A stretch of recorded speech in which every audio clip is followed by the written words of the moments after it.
Et donc maintenant, je vous présente donc notre conférencier du jour. Donc c'est Mathieu Gou, que nous accueillons aujourd'hui dans notre cycle de conférences de culture numérique.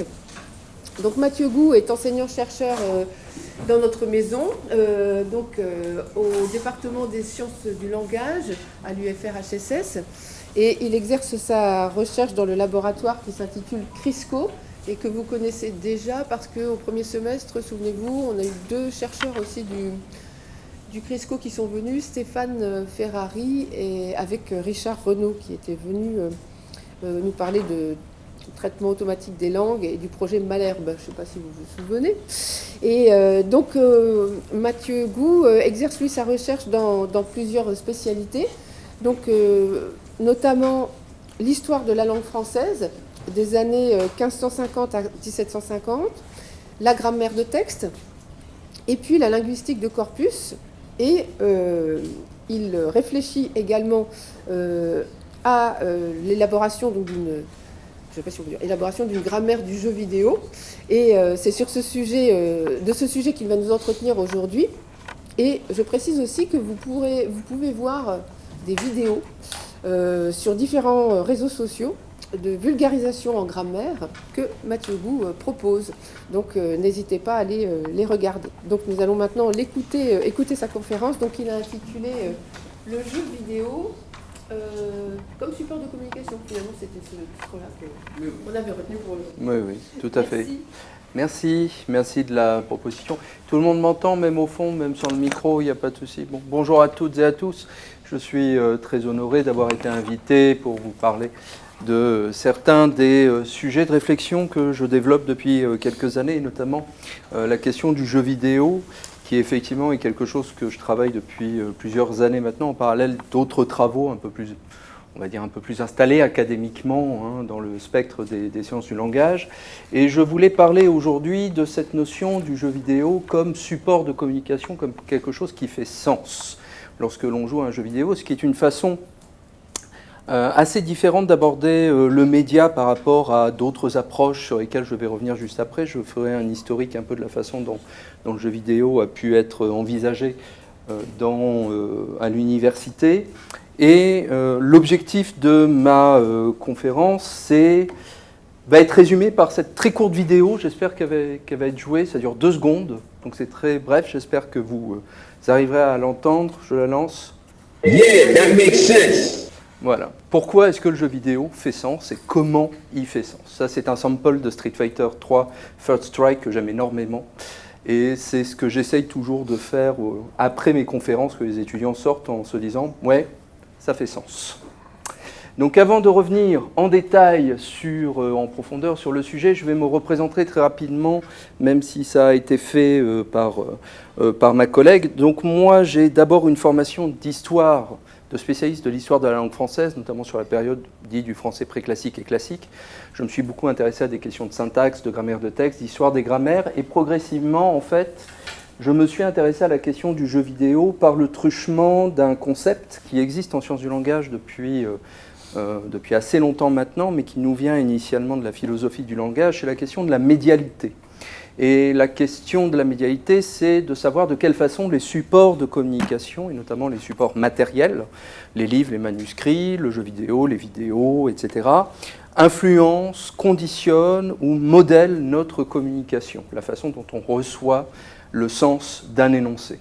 Ça, c'est une idée qui est très ancienne en philosophie du langage et dont l'essence a été résumée par cette formule que vous connaissez peut-être de McLuhan dans Understanding Media. Le médium, c'est le message, en disant qu'il y a des relations de continuité, d'affordance, de contingence entre la façon dont un énoncé, dans le sens linguistique du terme, est délivré et le support sur lequel cet énoncé existe. Et donc c'est par ce truchement de la médialité que j'ai fini par étendre mon champ d'investigation de l'histoire de la langue française, dans lequel je travaille encore sur cette question-là dans l'histoire de la langue, notamment sur la période qui m'intéresse, dans la façon dont les normes de l'imprimerie de Gutenberg ont pu modifier la façon dont on accédait au texte et éventuellement influencer la langue.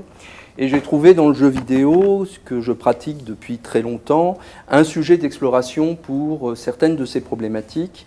Et comme c'est un champ disciplinaire, je vais le montrer, qui se structure assez depuis 20 ans en France et dans le monde, voilà, je voulais apporter mon background linguistique à ce sujet de réflexion, sachant que les grands spécialistes du jeu vidéo aujourd'hui en France ne viennent pas stricto sensu de la linguistique, mais plutôt des sciences de la communication, de l'informatique.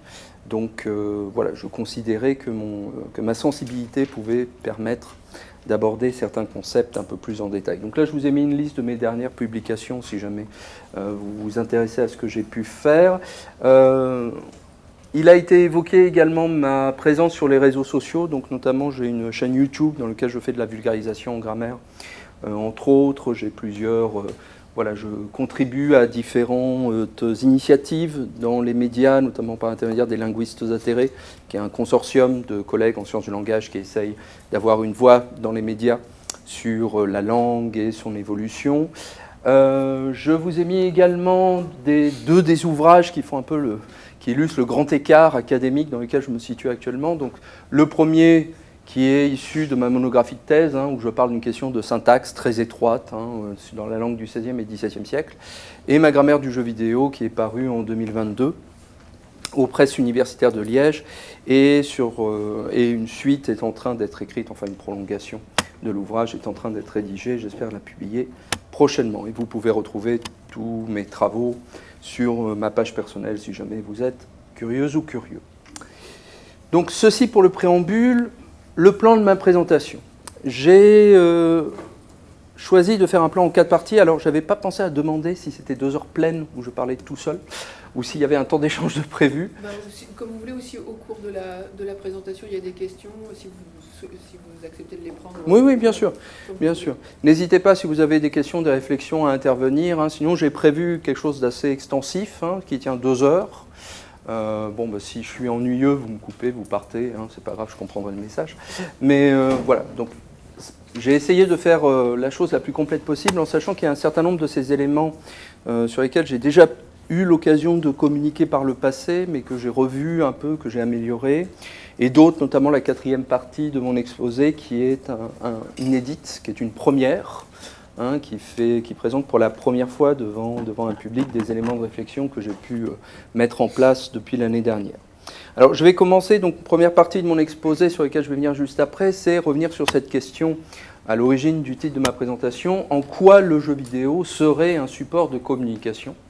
Est-ce qu'on a raison de dire ça ? Est-ce que le jeu vidéo doit être envisagé sous cet angle-là ? Et s'il est envisagé sous cet angle-là, qu'est-ce que cela implique en termes d'hypothèses de travail et de problématiques ? Quels sont les enjeux de présenter le jeu vidéo sous cette forme-là, et non pas comme exclusivement un loisir ludique, au même titre que la marelle, que les jeux de cartes ou que sais-je. Dans un deuxième temps, je reviendrai à ce qu'on pourrait appeler des éléments de grammaire du jeu vidéo, dans lesquels on a, au fur et à mesure du temps, fait plusieurs propositions d'analyse de ce qui fonde vraiment les mécanismes de compréhension du jeu vidéo, en abordant notamment 3 unités d'analyse fondamentales qui ont été proposées, la notion de l'UDEM, qui est celle qui est historiquement la première, qui a été proposée pour l'étude des jeux, pas exclusivement pour le jeu vidéo, mais pour le jeu en général. La question des design patterns, ou des briques de gameplay, qui est beaucoup plus spécifique aux jeux vidéo et d'une naissance beaucoup plus récente. Et je vous présenterai également la notion d'interactème, que j'ai développé moi-même dans le cadre de ma grammaire, puisque je n'étais pas satisfait pleinement de la façon dont le LUDEM ou les briques de gameplay répondaient à certaines des problématiques que j'observais dans le jeu vidéo et dans son histoire. Alors, les exemples que je vais donner, je fais une rapide parenthèse dans la présentation de ce plan, mangent dans toute l'histoire du jeu vidéo, autant dans ses expressions les plus récentes que dans les gros pixels des années 60-70, donc j'ai bien conscience que pour les jeunes yeux que vous êtes, ça peut être parfois un peu déprimant, mais on ne peut pas parler de jeux vidéo sans inclure l'intégralité de ces manifestations. Donc, je vous préviendrai en amont quand il y aura des gros pixels, pour que vous ayez le temps de vous préparer, ne vous inquiétez pas. En troisième partie, je reviendrai sur une partie un peu de transition, qui s'interroge justement sur la nature communicationnelle du jeu vidéo, savoir si l'on est en présence d'une langue, d'un langage, ou plutôt d'un code, dans le sens informatique du terme, avec des éléments qui orientent, comme je le montrerai, davantage vers la notion de langage, avant de terminer en quatrième partie sur ce qui supposerait, ce qui serait analysé pour faire une sémantique du jeu vidéo, pour comprendre véritablement comment le jeu vidéo fait sens, en reprenant des éléments issus des sciences du langage notamment, où la question de la sémantique est une question encore ouverte aujourd'hui, de différentes façons, et peut-être que le jeu vidéo peut donner des clés d'interprétation qui nous permettront d'y voir un peu plus clair là-dessus. Donc, est-ce que le jeu vidéo est un support de communication? Si l'on en croit les études les plus récentes à ce sujet, la réponse est à l'affirmative. Il y a notamment tout le travail qui a pu être fait en France par Sébastien Janvot, qui est historiquement l'un des premiers spécialistes du jeu vidéo en France, qui a été à l'initiative d'un très grand nombre d'analyses sur le jeu vidéo et qui a œuvré à son inclusion dans la sphère académique et qui déclare dans son article de 2020 « Faire jouer autrui à un jeu est un fait de communication ». Et le terme de jeu est ici à prendre dans son sens le plus extensif.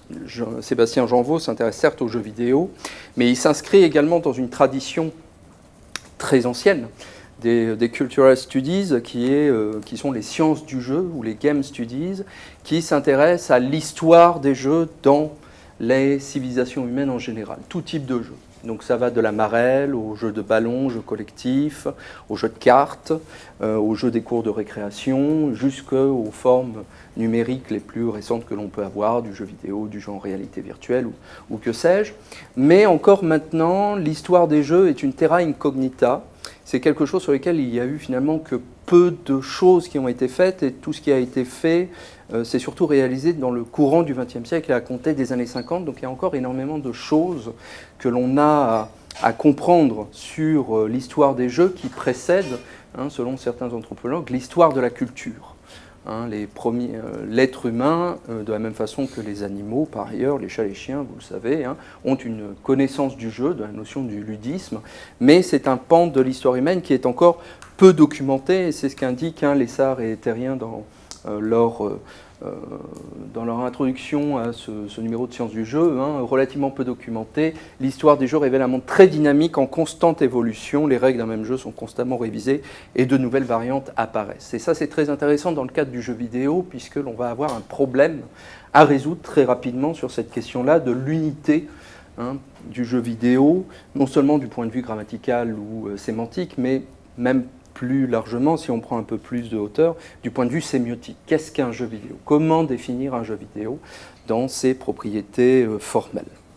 Et donc le deuxième élément qui guide dès lors cette pensée, qui nous vient davantage de la sémiotique, je viens de l'aborder, et qui a été résumé par Klinkenberg dans sa grammaire de la relation texte-image, c'est cette idée qu'il faut prendre au sérieux, si je cite, l'idée que les aspects matériels de la communication font de plein droit partie du travail de signification et de référence. Faire une analyse des jeux, c'est donc prendre en compte la façon dont ce jeu se réalise effectivement, le terrain dans lequel il va se dérouler, les matériaux, les cartes, les billes, les jetons que l'on va manipuler. Et pour le jeu vidéo, ses définitions matérielles, sa programmation, le support, les manettes, les contrôleurs, ses activités sociales, et ainsi de suite. Donc il y a un champ d'investigation ici qu'il faut explorer, et dire que le jeu vidéo est un support de communication, de suite ça entraîne avec lui toute une série de questions que j'ai résumées ici, sur lesquelles il faut revenir, il faut s'interroger. C'est crucial, c'est cardinal pour établir l'idée que le jeu est un support de communication. Déjà, il faut se demander, si le jeu est un support de communication, comment communique-t-il? Est-ce qu'il y a une unité du langage ludique ou du langage vidéoludique pour le jeu vidéo? Et cela a donné naissance à de très abondantes discussions, que je résumerai juste après, que l'on appelle parfois dans la littérature la querelle des narratologues. Alors j'aime bien ce terme de querelle, ça fait un peu querelle des anciens et des modernes. Bon, il y a quelque chose de très légitime, on ne se dispute pas à l'université, on a des querelles. Bon, c'est très rigolo. Si le jeu vidéo est un support de communication, que communique-t-il? Est-ce que quand on joue à un jeu vidéo, on ne reçoit toujours qu'un seul et même message, ou est-ce qu'il y a une pluralité de messages que l'on reçoit? Et ce faisant, est-ce qu'il va le faire plutôt sous l'angle de son ludisme dans le cadre du jeu vidéo? Est-ce que c'est un message que l'on va retrouver dans le jeu d'échecs, dans le jeu de la belote, dans la marelle, etc.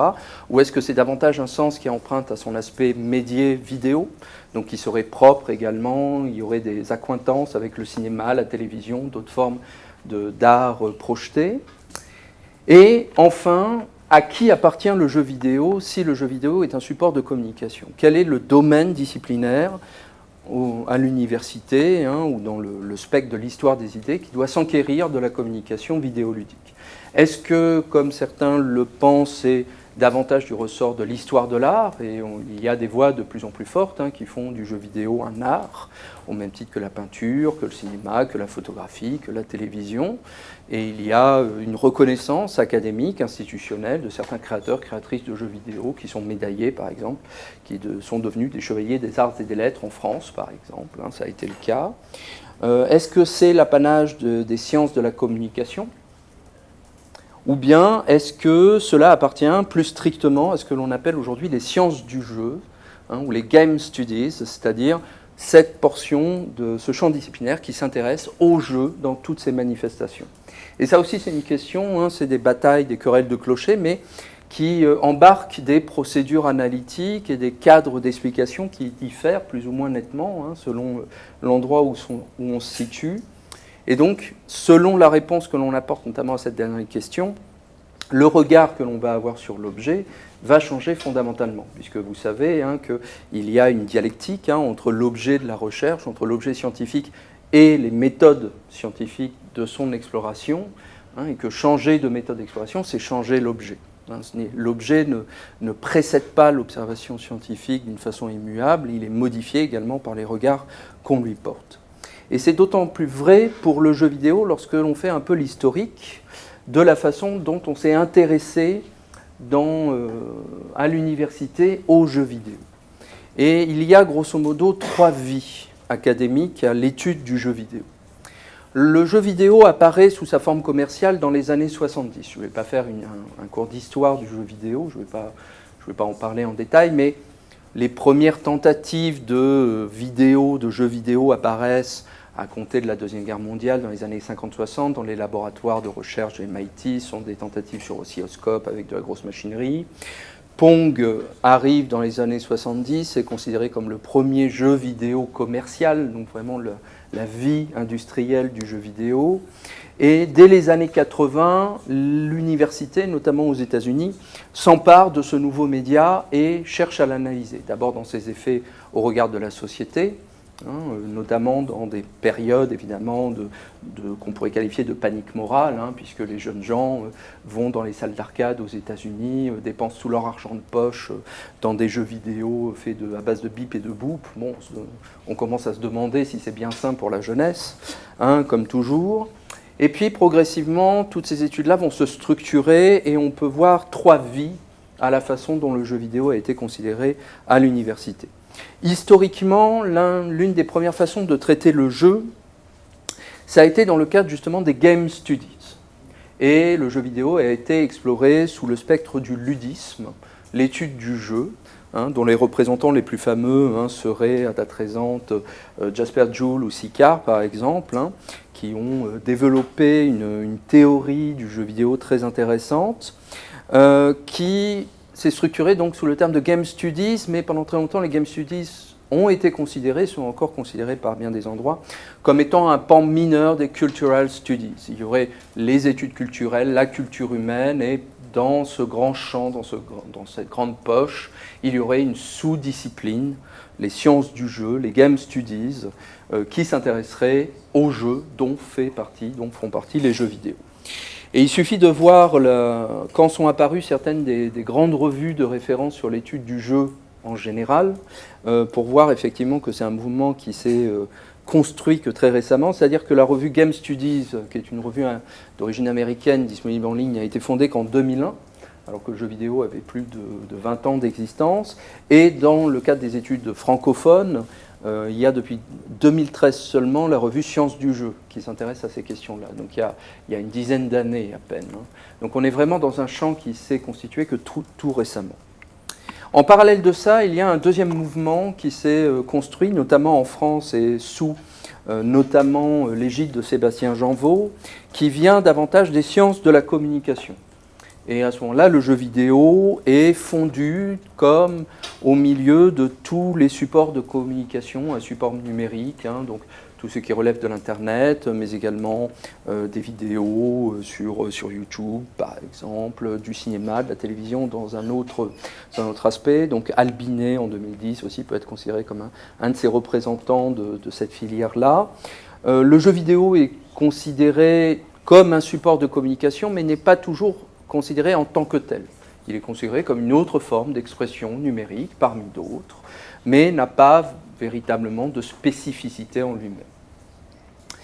Et plus récemment encore, et c'est là-dedans que moi je me situe davantage, on a vu apparaître justement de plus en plus de chercheurs et de chercheuses qui sont intéressés aux jeux vidéo dans une approche que l'on pourrait qualifier de formaliste ou de fonctionnelle.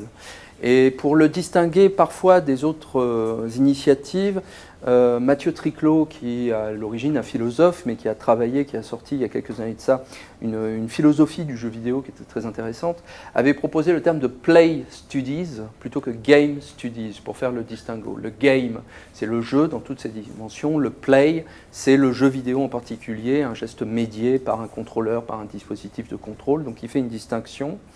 Donc parmi les chercheurs et les chercheuses qui ont travaillé là-dessus, il faut citer également les travaux de Fanny Barnabé, en Belgique, qui a notamment écrit cet ouvrage que je trouve vraiment fascinant, Narration et jeux vidéo, pour une exploration des univers fictionnels. Elle a un background de narratologiste, et elle essaye d'appliquer sa grille de lecture aux jeux vidéo, et je trouve que c'est très bien fait, enfin c'est très stimulant, très bien construit. Je pense me réclamer également de cette filière-là, avec les travaux que je peux faire sur le jeu vidéo depuis quelques années, même si j'ai vu, parce que bon, ça c'est de l'orgueil propre à la recherche, je me suis googlé pour voir un peu de comment on parlait de moi. Apparemment, aux États-Unis, on commence à nous appeler des ludolinguistes maintenant. Donc bon, c'est un terme qui est peut-être destiné à faire florès, je ne sais pas. Bon, c'est assez rigolo. Et donc, ces différentes approches qui coexistent encore aujourd'hui, qui ne sont pas opposées, antagonistes, ont donné naissance à ce que j'ai évoqué comme étant la querelle des narratologues, c'est-à-dire que tout le monde est plus ou moins d'accord pour dire que le jeu vidéo crée une histoire, que le jeu vidéo raconte une histoire, mais s'il raconte une histoire, est-ce qu'il le fait spécifiquement? Est-ce qu'il y a une façon propre au jeu vidéo de raconter une histoire que l'on ne retrouve dans aucune autre forme de communication? Et là, selon que vous êtes en game studies, en sciences de la communication ou en play studies, vous avez des réponses différentes. Quand il raconte cette histoire, est-ce qu'il le fait en empruntant à d'autres langages médiatiques? Puisque c'est quelque chose sur lequel je vais revenir, mais qui caractérise le jeu vidéo, c'est qu'il va emprunter des codes et des langages au monde du cinéma, au monde de la littérature, au monde pictural, etc. Donc est-ce que l'histoire qu'un jeu vidéo raconte par sa musique au sein du jeu vidéo, c'est la même histoire que la même musique pourrait raconter en dehors du jeu vidéo? C'est la question que l'on se pose. Et enfin, si le jeu vidéo raconte une histoire, est-ce qu'il le fait toujours exclusivement sous l'angle du ludisme? Est-ce qu'on peut envisager, calculer le sens d'un jeu vidéo en considérant que c'est un loisir, récréatif, ludique, et qu'est-ce que ça implique dans la façon dont on envisage les choses? Alors, le problème du jeu vidéo, et ça tous les champs disciplinaires le considèrent, c'est que c'est un objet qui est fuyant dans toutes ses dimensions. C'est un objet qui se laisse très difficilement définir parce que c'est un objet qui, par essence, est traversé par plusieurs strates de variations formelles, sémantiques, grammaticales, qui rendent très difficile sa définition. Ça, ce sont des choses qui sont vraiment cruciales, et dès les premières analyses académiques sur le jeu vidéo, dès les années 80, on a vu qu'il y avait cette difficulté-là qu'on ne sait pas encore totalement résoudre. Je vais passer en revue certaines des difficultés qu'il peut y avoir à analyser le jeu vidéo et à donner des contours à cette activité.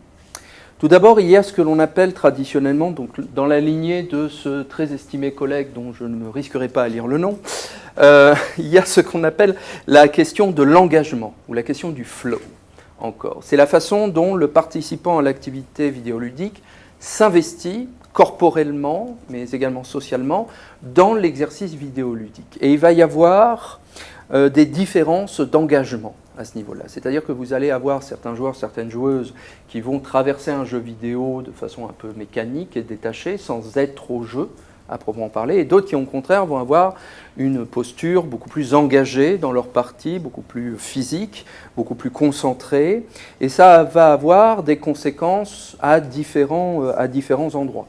Ça va avoir des conséquences sur les motivations de jeu. Là, c'est la citation de Sung 1 que je vous donne. Understanding users' intrinsic motivation is a cornerstone for enhancing the quality of consumers' experience, etc. Les jeux vidéo essayent de mobiliser l'engagement du joueur ou de la joueuse. Typiquement, vous jouez à un jeu d'horreur, on essaye de vous faire peur pour que vous ressentiez quelque chose, mais il ne faut pas vous faire trop peur parce que sinon, vous arrêtez de jouer. Donc, il y a un équilibre à trouver à ce niveau-là.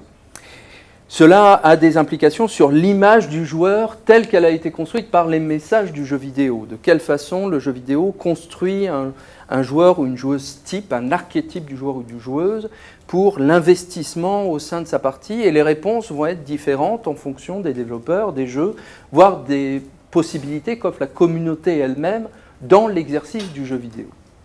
Donc la majorité des jeux vidéo que l'on parcourt se font grâce à un dispositif de contrôle de type manette, clavier, souris, etc. J'y reviendrai, il y a quelque chose d'intéressant à dire là-dessus. Mais vous avez également des exercices du jeu vidéo qui mettent à profit des contrôleurs différents pour travailler cet investissement, cet engagement ou ce flow. C'était ce qu'on avait eu il y a quelques années de ça avec l'expérience de la console dite de la Wii U de Nintendo, qui était une console de jeu asymétrique, puisque la manette de jeu, là c'est l'image en haut à gauche, était une tablette dans laquelle il y avait un écran également. Et donc généralement, il n'y avait pas la même chose affichée entre l'écran de télévision et la manette. Ça donnait lieu à des situations de jeu asymétriques. Donc par exemple, dans Zombie U, qui a été l'un des jeux à la sortie de la console qui a développé le concept, vous avez sur votre tablette l'inventaire, la carte, des informations sur la santé de votre personnage, etc. Donc vous êtes constamment dans les menus, mais vous êtes dans un jeu d'apocalypse zombie, donc vous êtes attaqué, donc il faut aller très vite, il faut que le regard circule de la télévision à la tablette pour pouvoir avancer. On ne peut pas mettre le jeu en pause, évidemment, donc il y a des enjeux d'engagement. Et au niveau de la pratique sociale du jeu vidéo, les joueurs et les joueuses s'amusent parfois à jouer à des jeux vidéo avec des contrôleurs et des manettes qui ne sont pas du tout prévus initialement pour ça. Là, l'image en haut à droite que je vous ai mise, c'est un joueur qui s'amuse à jouer à Dark Souls 3, qui est un jeu d'action-aventure RPG très difficile, très exigeant en termes de commande du personnage, avec beaucoup de célérité, de dextérité demandée, mais il s'amuse à faire la partie avec une guitare de Guitar Hero. Donc, il modifie la façon dont il joue au jeu pour se donner un challenge. Il connaît bien le jeu, donc il essaye de se donner un handicap. C'est des choses qui sont prévues par le jeu vidéo, mais qui remettent en question la définition du jeu vidéo du point de vue du participant. Comment est-ce qu'on gère l'identité du participant à un jeu vidéo? L'autre strate de variation qui a été souvent étudiée également, c'est la question des bornes de l'œuvre vidéoludique. Où commence l'œuvre jeu vidéo? Lorsque l'on lance un jeu vidéo, on ne commence pas directement à jouer, généralement. On arrive à une phase d'écran-titre, comme ici pour Super Mario Bros 3. Cet écran-titre doit-il faire partie du jeu vidéo Super Mario Bros 3? Il n'est pas interactif, il est interactif dans le cadre de la sélection du menu. On choisit si on veut jouer seul ou à deux, mais il n'y a pas le personnage de Mario, on ne peut pas sauter, on ne peut pas tuer des ennemis. Pourtant, c'est un écran-titre qui prépare déjà l'interprétation du jeu en mettant en scène déjà des petits bonhommes qui vont naviguer sur l'écran, des décors, le titre. Il va y avoir des jeux sur la théâtralité de l'expérience. Bon. Est-ce que l'on doit considérer des phases qui ne font pas partie du gameplay en lui-même, mais qui sont des phases intermédiaires, de séquences intermédiaires, de préparation à la partie? C'est ce que l'on a dans le jeu Hades, par exemple, qui est un jeu d'action-aventure de type roguelike, où l'on doit tuer des monstres dans différentes salles pour progresser et atteindre la fin de l'aventure. Avant de commencer à tuer des monstres, il faut sélectionner une arme parmi les 6 que l'on peut débloquer dans la partie. Si on dit qu'Hades est un jeu d'action-aventure, ça oblige du coup à reconsidérer ou à analyser différemment ces phases de sélection, de menus, qui ne font pas partie à proprement parler de l'œuvre interne, de ce qui fonde le cœur de la partie, mais ça en fait partie définitivement. Et puis, que ce que l'on fait lorsqu'il y a des bugs dans les jeux vidéo, lorsqu'il y a des choses qui viennent altérer la façon dont le jeu vidéo est considéré, que ces bugs aient été ou non pris en compte par les développeurs. Il y a un cas d'école dans cette question-là qui a été énormément réfléchi, c'est la question de Space Invaders. Alors attention, gros pixels, hein, même si c'est petit. Space Invaders en 1978, c'est un des plus grands succès de l'arcade de la fin des années 70. Le concept de Space Invaders, vous le connaissez, vous avez peut-être déjà vu ça, vous incarnez un petit vaisseau en bas de l'écran qui doit tirer des projectiles pour détruire une invasion alien. Ce sont des aliens en forme de pieuvres qui descendent au fur et à mesure sur l'écran de jeu. Et si les pieuvres touchent le sol, vous perdez la partie. Donc il va vous falloir faire preuve de dextérité dans vos tirs pour tuer au fur et à mesure les ennemis avant qu'ils n'arrivent trop bas. Sauf que les versions de Space Invaders ont cette caractéristique-là, c'est que pour un jeu des années 78, il y a énormément de sprites à animer à l'écran. Il y a énormément d'éléments, mouvements à calculer pour la machine, et les capacités computationnelles à l'époque des bandes d'arcade n'étaient pas suffisantes pour pouvoir gérer toute cette complexité. Autrement dit, en début de partie de Space Invaders, le jeu est lent, puisque la machine n'arrive pas à calculer en temps réel la position de tous les éléments à l'écran. Or, au fur et à mesure que vous tuez des pieuvres, la mémoire de l'ordinateur se libère, et donc le jeu accélère. De fait, il arrive à mieux calculer les sprites. Et donc, le mouvement qui était à l'origine lent des pieuvres devient de plus en plus rapide, jusqu'au dernier qui devient très vif et que l'on a du mal à tuer. Ça, c'est quelque chose qui n'avait absolument pas été prévu par les développeurs de Space Invaders à l'époque, par Taito. C'est un accident de parcours, c'est une contingence du développement qu'ils ont choisi de garder dans le jeu et non pas de résoudre techniquement, puisque ça donnait un challenge complémentaire à la partie. C'était quelque chose qui a fait le succès de Space Invaders sur bande d'arcade. Mais c'est quelque chose qui n'avait pas été anticipé. C'est un bug, un accident de parcours. C'est un peu comme une coquille ou une erreur d'impression qui se serait glissée dans une œuvre et qui aurait donné une toute autre interprétation du texte. Est-ce que l'on doit considérer que le message de Space Invaders, c'est le message original sans le bug, la vision initiale des développeurs, ou bien est-ce qu'on doit prendre en compte ces contingences de développement qui arrivent nécessairement dans le cadre d'un programme informatique et qui peuvent modifier la façon dont on reçoit un jeu vidéo. Ensuite, il y a des questions de la variation que l'on pourrait qualifier de multimodale, puisque par bien des endroits, on pourrait considérer que le jeu vidéo est un art total.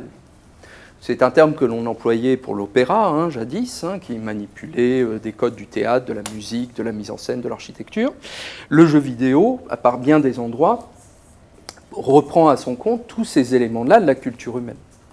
Dans le jeu vidéo, vous avez des éléments graphiques qui font appel à des codes picturaux, vous avez de la musique, vous avez de la chorégraphie, vous avez de la narration, vous avez de la lecture, de l'écriture. Dans les jeux de rôle, par exemple, il y a énormément de textes. Et donc, tous ces éléments-là doivent être analysés proprement, en propre, mais également dans leurs relations complexes pour délivrer le message vidéoludique. Ça, c'est ce que nous dit Fanny Barnabé, les éléments ludiques ont la capacité de prendre en charge une certaine forme de narration.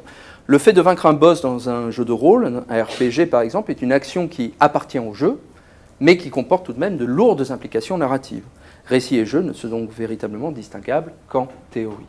Et on pourrait dire la même chose de la musique, du dispositif de contrôle, de la vue, c'est ce que dit Mathieu Triclot pour Doom, la vue à la première personne, donc le fait de voir son personnage non pas avec une caméra extérieure, mais comme si on était dans sa tête, on voit le monde comme si on voyait à travers ses yeux.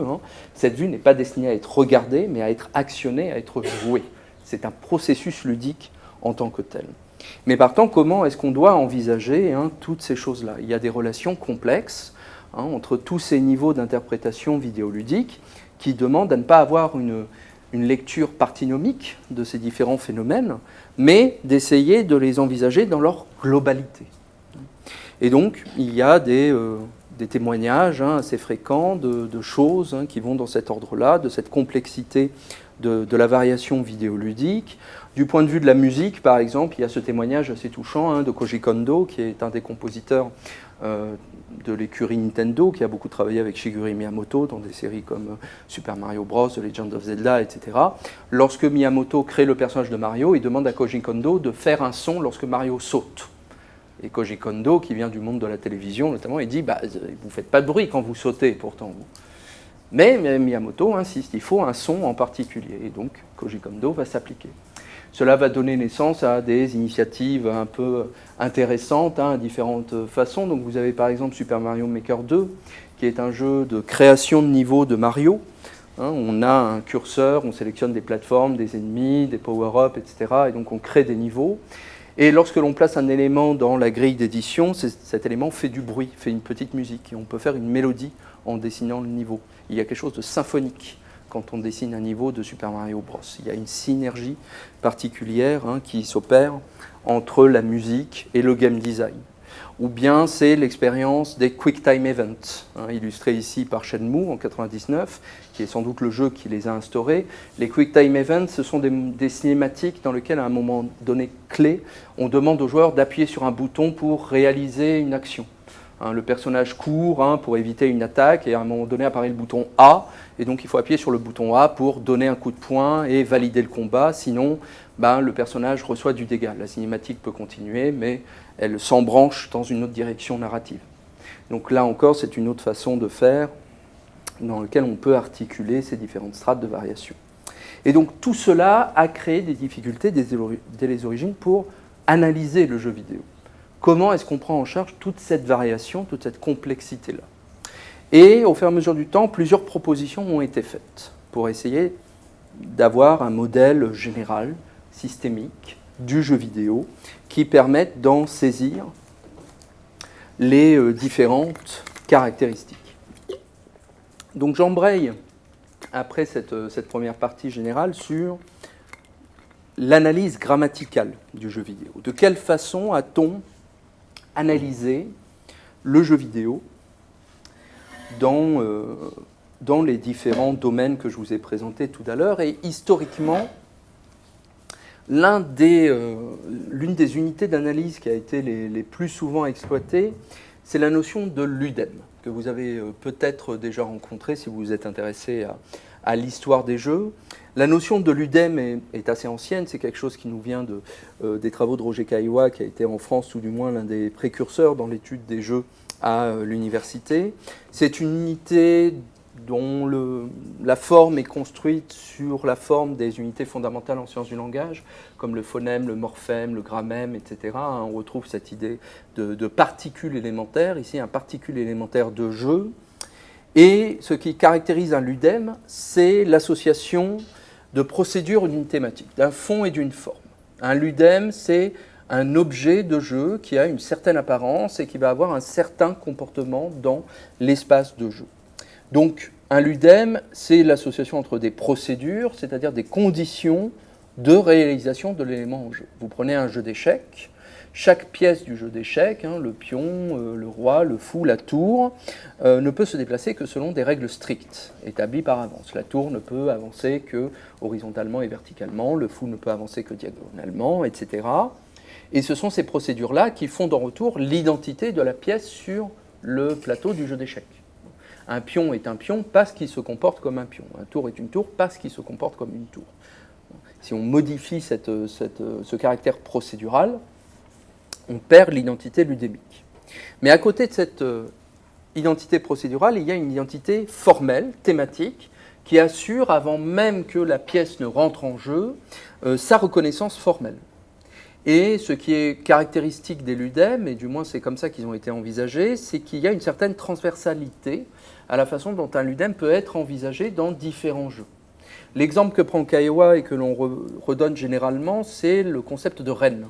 La notion de reine, c'est quelque chose que l'on rencontre dans le jeu d'échecs, par exemple, mais aussi dans les jeux de cartes, à la belote, au poker, etc.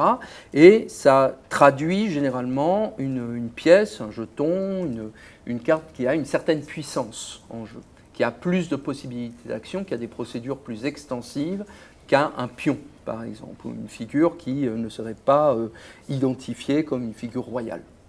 Donc ça permet, cette association de procédures et de thématiques, à la fois de reconnaître la pièce ou l'élément en jeu, mais également d'en anticiper le comportement.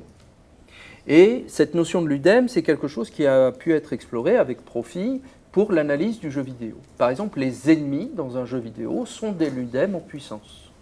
Si on prend une sélection d'ennemis de Super Mario Bros, qui est un jeu de plateforme de Nintendo de 1985, chacun de ces ennemis possède une forme particulière qui le distingue les uns des autres. hein. Vous avez les Goombas, qui sont les genres de petits champignons renfrognés, là.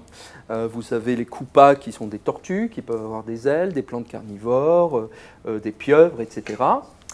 Et leur apparence détermine en retour des possibilités d'action.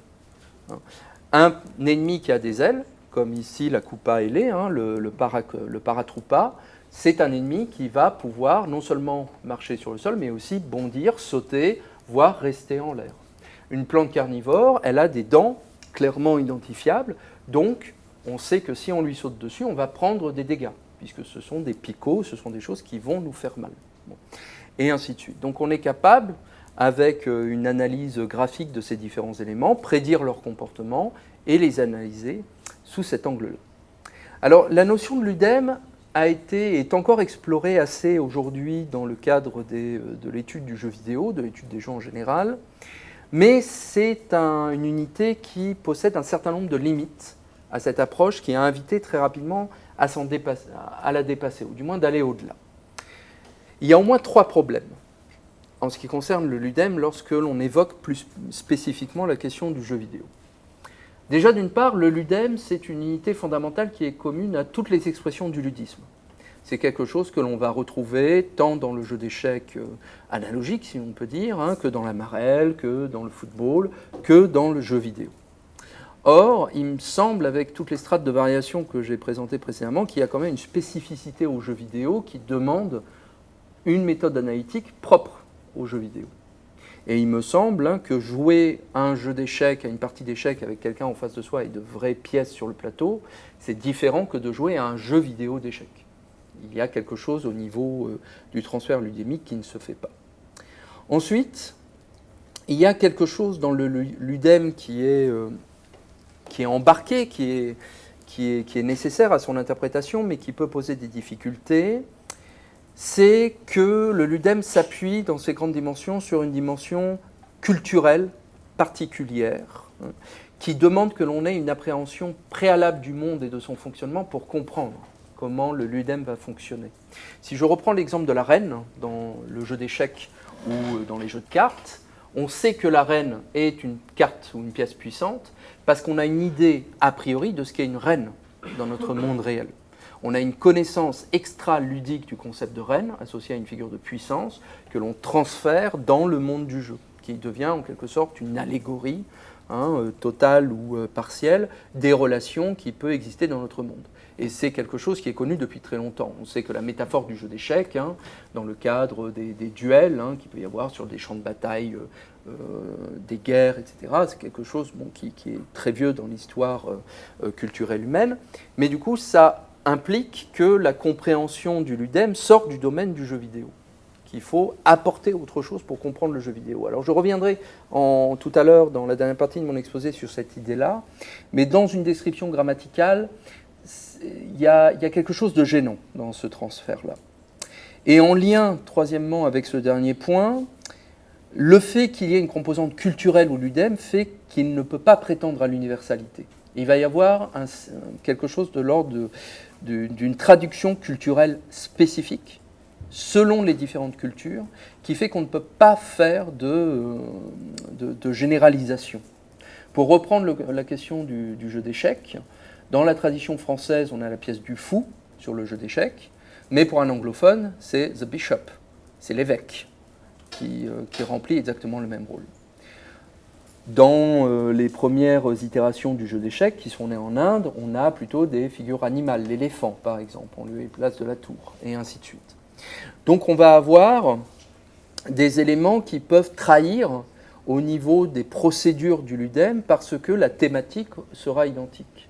Et donc on ne peut pas utiliser stricto sensu un LUDEM pour décrire toute la variation vidéoludique sans entrer dans des régimes infinis d'exceptions et de contre-exemples qui vont noyer le propos.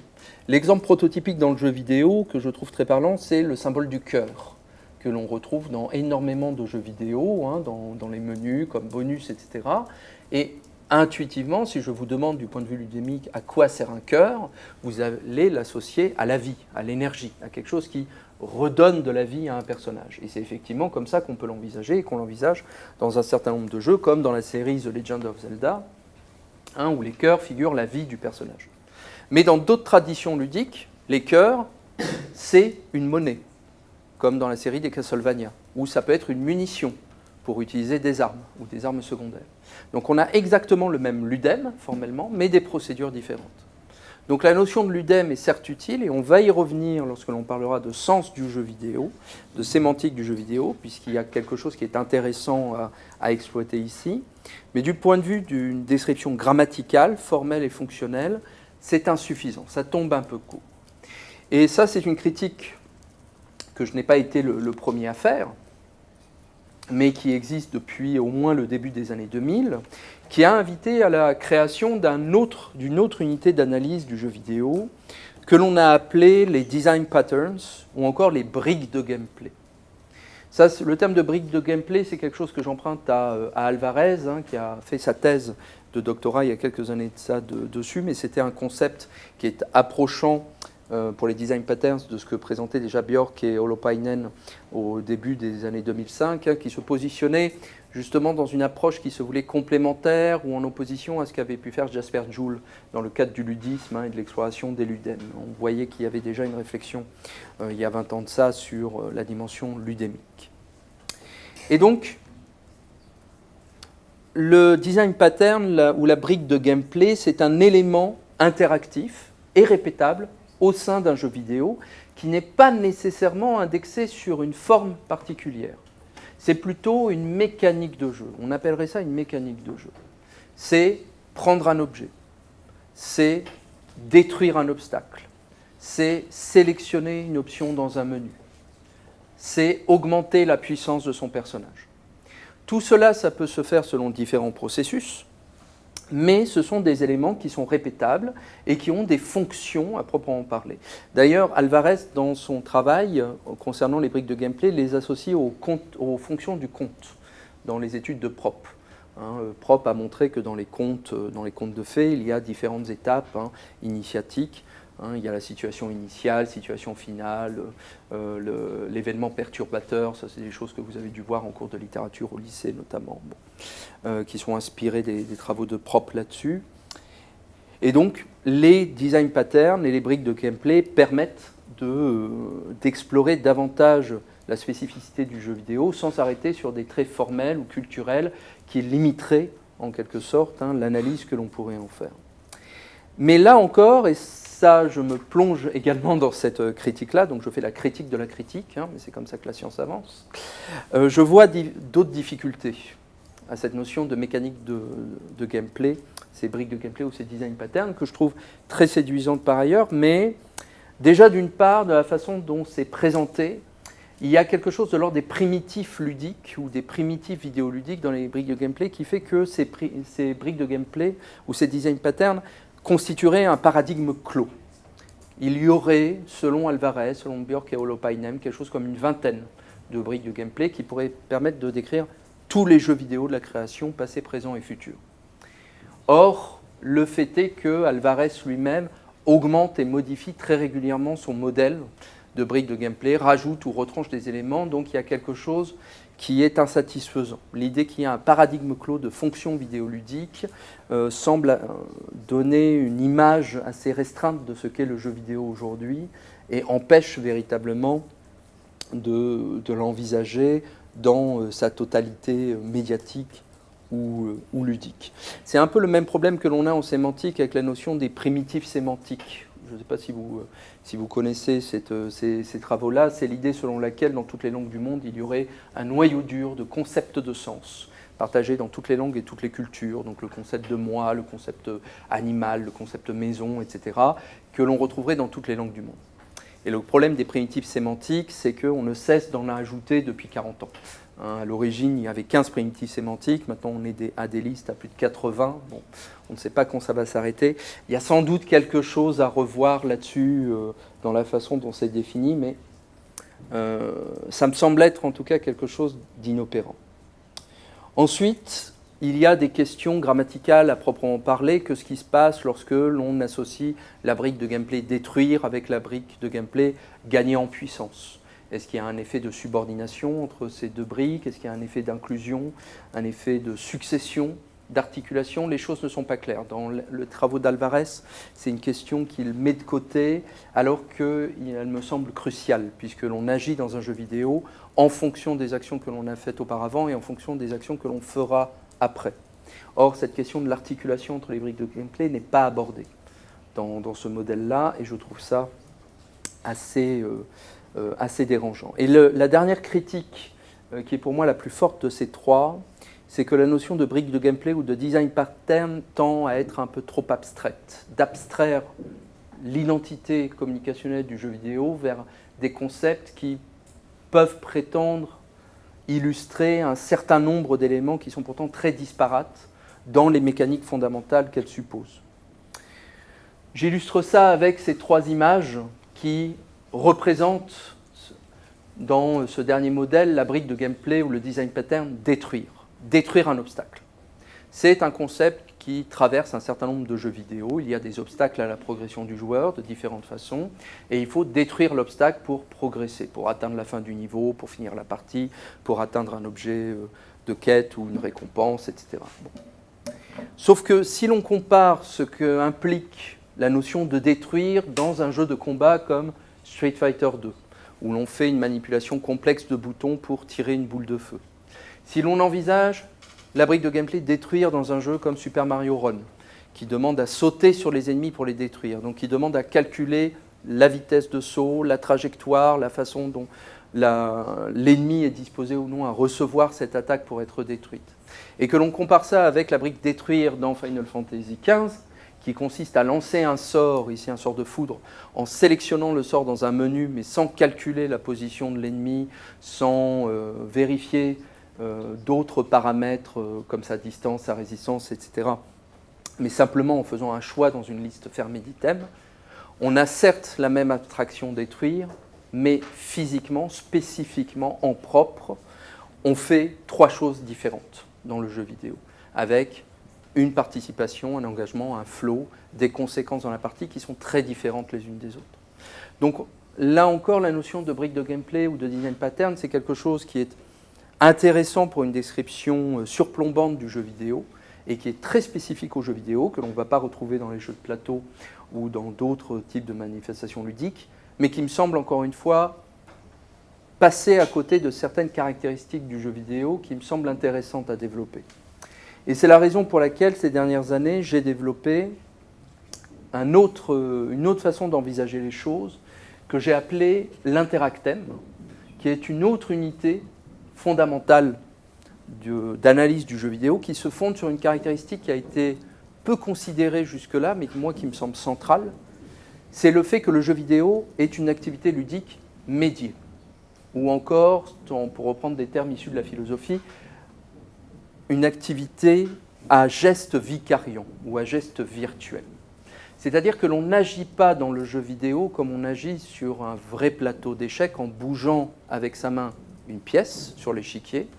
On va appuyer sur un bouton d'un contrôleur et ce geste-là va être transformé dans le jeu vidéo pour déplacer la pièce dans l'exercice vidéoludique du jeu d'échecs. Il y a un écran entre la corporalité du joueur et la conséquence que l'on va avoir sur l'écran de sa télévision ou de son ordinateur. Il y a une virtualisation du geste, une vicariance, comme on le traduit généralement en philosophie, qui permet d'impliquer tous les jeux vidéo et d'expliquer ce qui se passe réellement lorsque l'on joue à un jeu vidéo. Alors, je me permets de me citer in extenso sur ce qu'est un interactem. C'est un phénomène duel, c'est une action de la part du joueur et de la joueuse, de quelque nature que ce soit. Ça peut être appuyer sur une touche, actionner un levier dans le cadre d'un joystick, bouger un accessoire quelconque. Et c'est une action qui va avoir une conséquence dans l'univers de jeu de quelque façon que ce soit. Il y a une conventionnalisation, je vais y revenir, entre la façon dont ces deux éléments coexistent et s'articulent les uns aux autres. Appuyer sur un bouton peut permettre dans un jeu d'ouvrir une porte, ça peut permettre dans un autre de lancer une attaque, ça peut permettre dans une autre de parler à un personnage. Une combinaison de touches peut réaliser tout ça et d'autres. Lancer une boule de feu dans Mario Bros ou Street Fighter 2, ouvrir une porte dans Resident Evil 2, sélectionner une option de dialogue dans Monkey Island. Tout ceci constitue des interactèmes. Donc j'ai une posture qui se veut très formelle. Que ce qui se passe à l'origine de l'action vidéoludique, il y a un geste physique, corporel, de nos mains en général, mais qui peut engager d'autres parties de notre corporalité, dans le cadre de certains jeux de danse ou de rythme, où on doit bouger nos membres, nos bras, nos jambes, etc., pour faire une action. Et ce geste-là va être traduit dans le jeu, dans une action virtuelle qui va nous permettre d'aboutir à un certain résultat. Cette façon de voir les choses, c'est quelque chose qui me vient à nouveau d'un background en linguistique, qui est que je reprends en fait des travaux de Halliday et de sa notion de grammaire systémique ou de grammaire fonctionnelle systémique. Dans l'histoire de la grammaire et de la syntaxe au XXe siècle, Noam Chomsky et ses éléments de syntaxe générale ont eu énormément de succès avec sa description des structures fondamentales de la langue. Mais au même moment, en Grande-Bretagne, Halliday proposait un contre-modèle ou un modèle alternatif qui mettait davantage en place, laissait davantage de place à ces relations formelles qui avaient des conséquences très différentes sur l'organisation de la langue, qui ne pouvaient pas se restreindre à une simple élaboration, une simple suite de règles et de structures, de contraintes particulières dans l'expression. Et ce que j'ai bien aimé dans l'approche de Halliday, que j'ai essayé de reprendre dans ma description du jeu vidéo, c'est que considérer que ce qui se passe à l'origine du jeu vidéo, c'est avant tout quelque chose de l'ordre de la corporalité, quelque chose de très physique, sans entrer dans des notions qui peuvent être plus ou moins arbitraires ou culturellement situées, comme peuvent l'être les ludem ou les design patterns ou les briques de gameplay, c'est que c'est un modèle souple qui me permet d'incorporer dans la description du jeu vidéo des processus qui étaient jusque-là pas forcément mis en avant dans les études que je lisais jusque-là, et notamment des dimensions socio-culturelles complexes qui émanent non pas du regard de l'observateur sur l'identité du jeu vidéo, mais sur ce que le jeu vidéo essaye de communiquer lui-même par sa facture. Donc, des choses qui peuvent être expliquées ou du moins illustrées par interactèmes, c'est par exemple la notion de séquences ludiques qui sont peu considérées. La notion de séquence ludique, c'est une notion qui vient directement de cette notion d'interactème. C'est le fait de dire qu'un même, ce que la tradition des game studies considérait comme un même ludem, ou ce que l'on considérait comme une même brique de gameplay, se réalise en jeu par l'intermédiaire des interactèmes de différentes façons. C'est le cas de ce que l'on a dans Dragon Quest XI, qui est un jeu de rôle type JRPG, dans lequel on doit vaincre des adversaires dans un principe de combat au tour à tour, traditionnel dans le cadre de cette culture du jeu vidéo. Donc nos personnages, notre équipe de héros agit, fait une commande d'action, attaque un ennemi à l'épée, lance un sort, etc. Le tour se déroule de notre côté, puis ensuite les ennemis répliquent, et ainsi de suite, jusqu'à ce qu'il y ait la victoire ou la défaite d'un des deux camps. Sauf que dans Dragon Quest XI, les ennemis apparaissent également sur l'aire de jeu, où l'on ne peut pas directement attaquer les ennemis. Dans l'aire de jeu, on se contente simplement d'explorer des chemins, de parler à des personnages, de collecter des objets, mais il n'y a pas de combat. Le passage d'une séquence à l'autre se fait en rencontrant un des personnages sur l'aire de jeu, qui va du coup nous faire basculer dans une autre séquence ludique.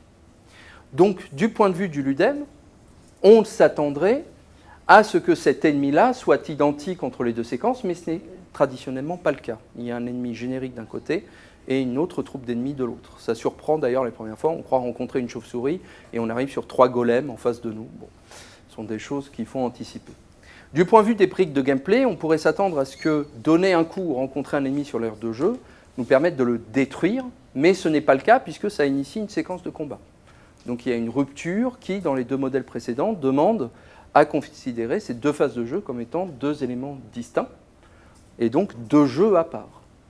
Considérer que tout cela n'est du ressort que des interactèmes, d'un geste que l'on fait en destination d'un élément de jeu qui va avoir une autre conséquence, me permet d'inclure cette variation vidéoludique dans un modèle général qui me permet de traverser cette variation sans difficulté aucune. Donc je ne vais pas rentrer dans les détails ensuite de la façon dont j'ai pu analyser et définir l'interactème plus en détail.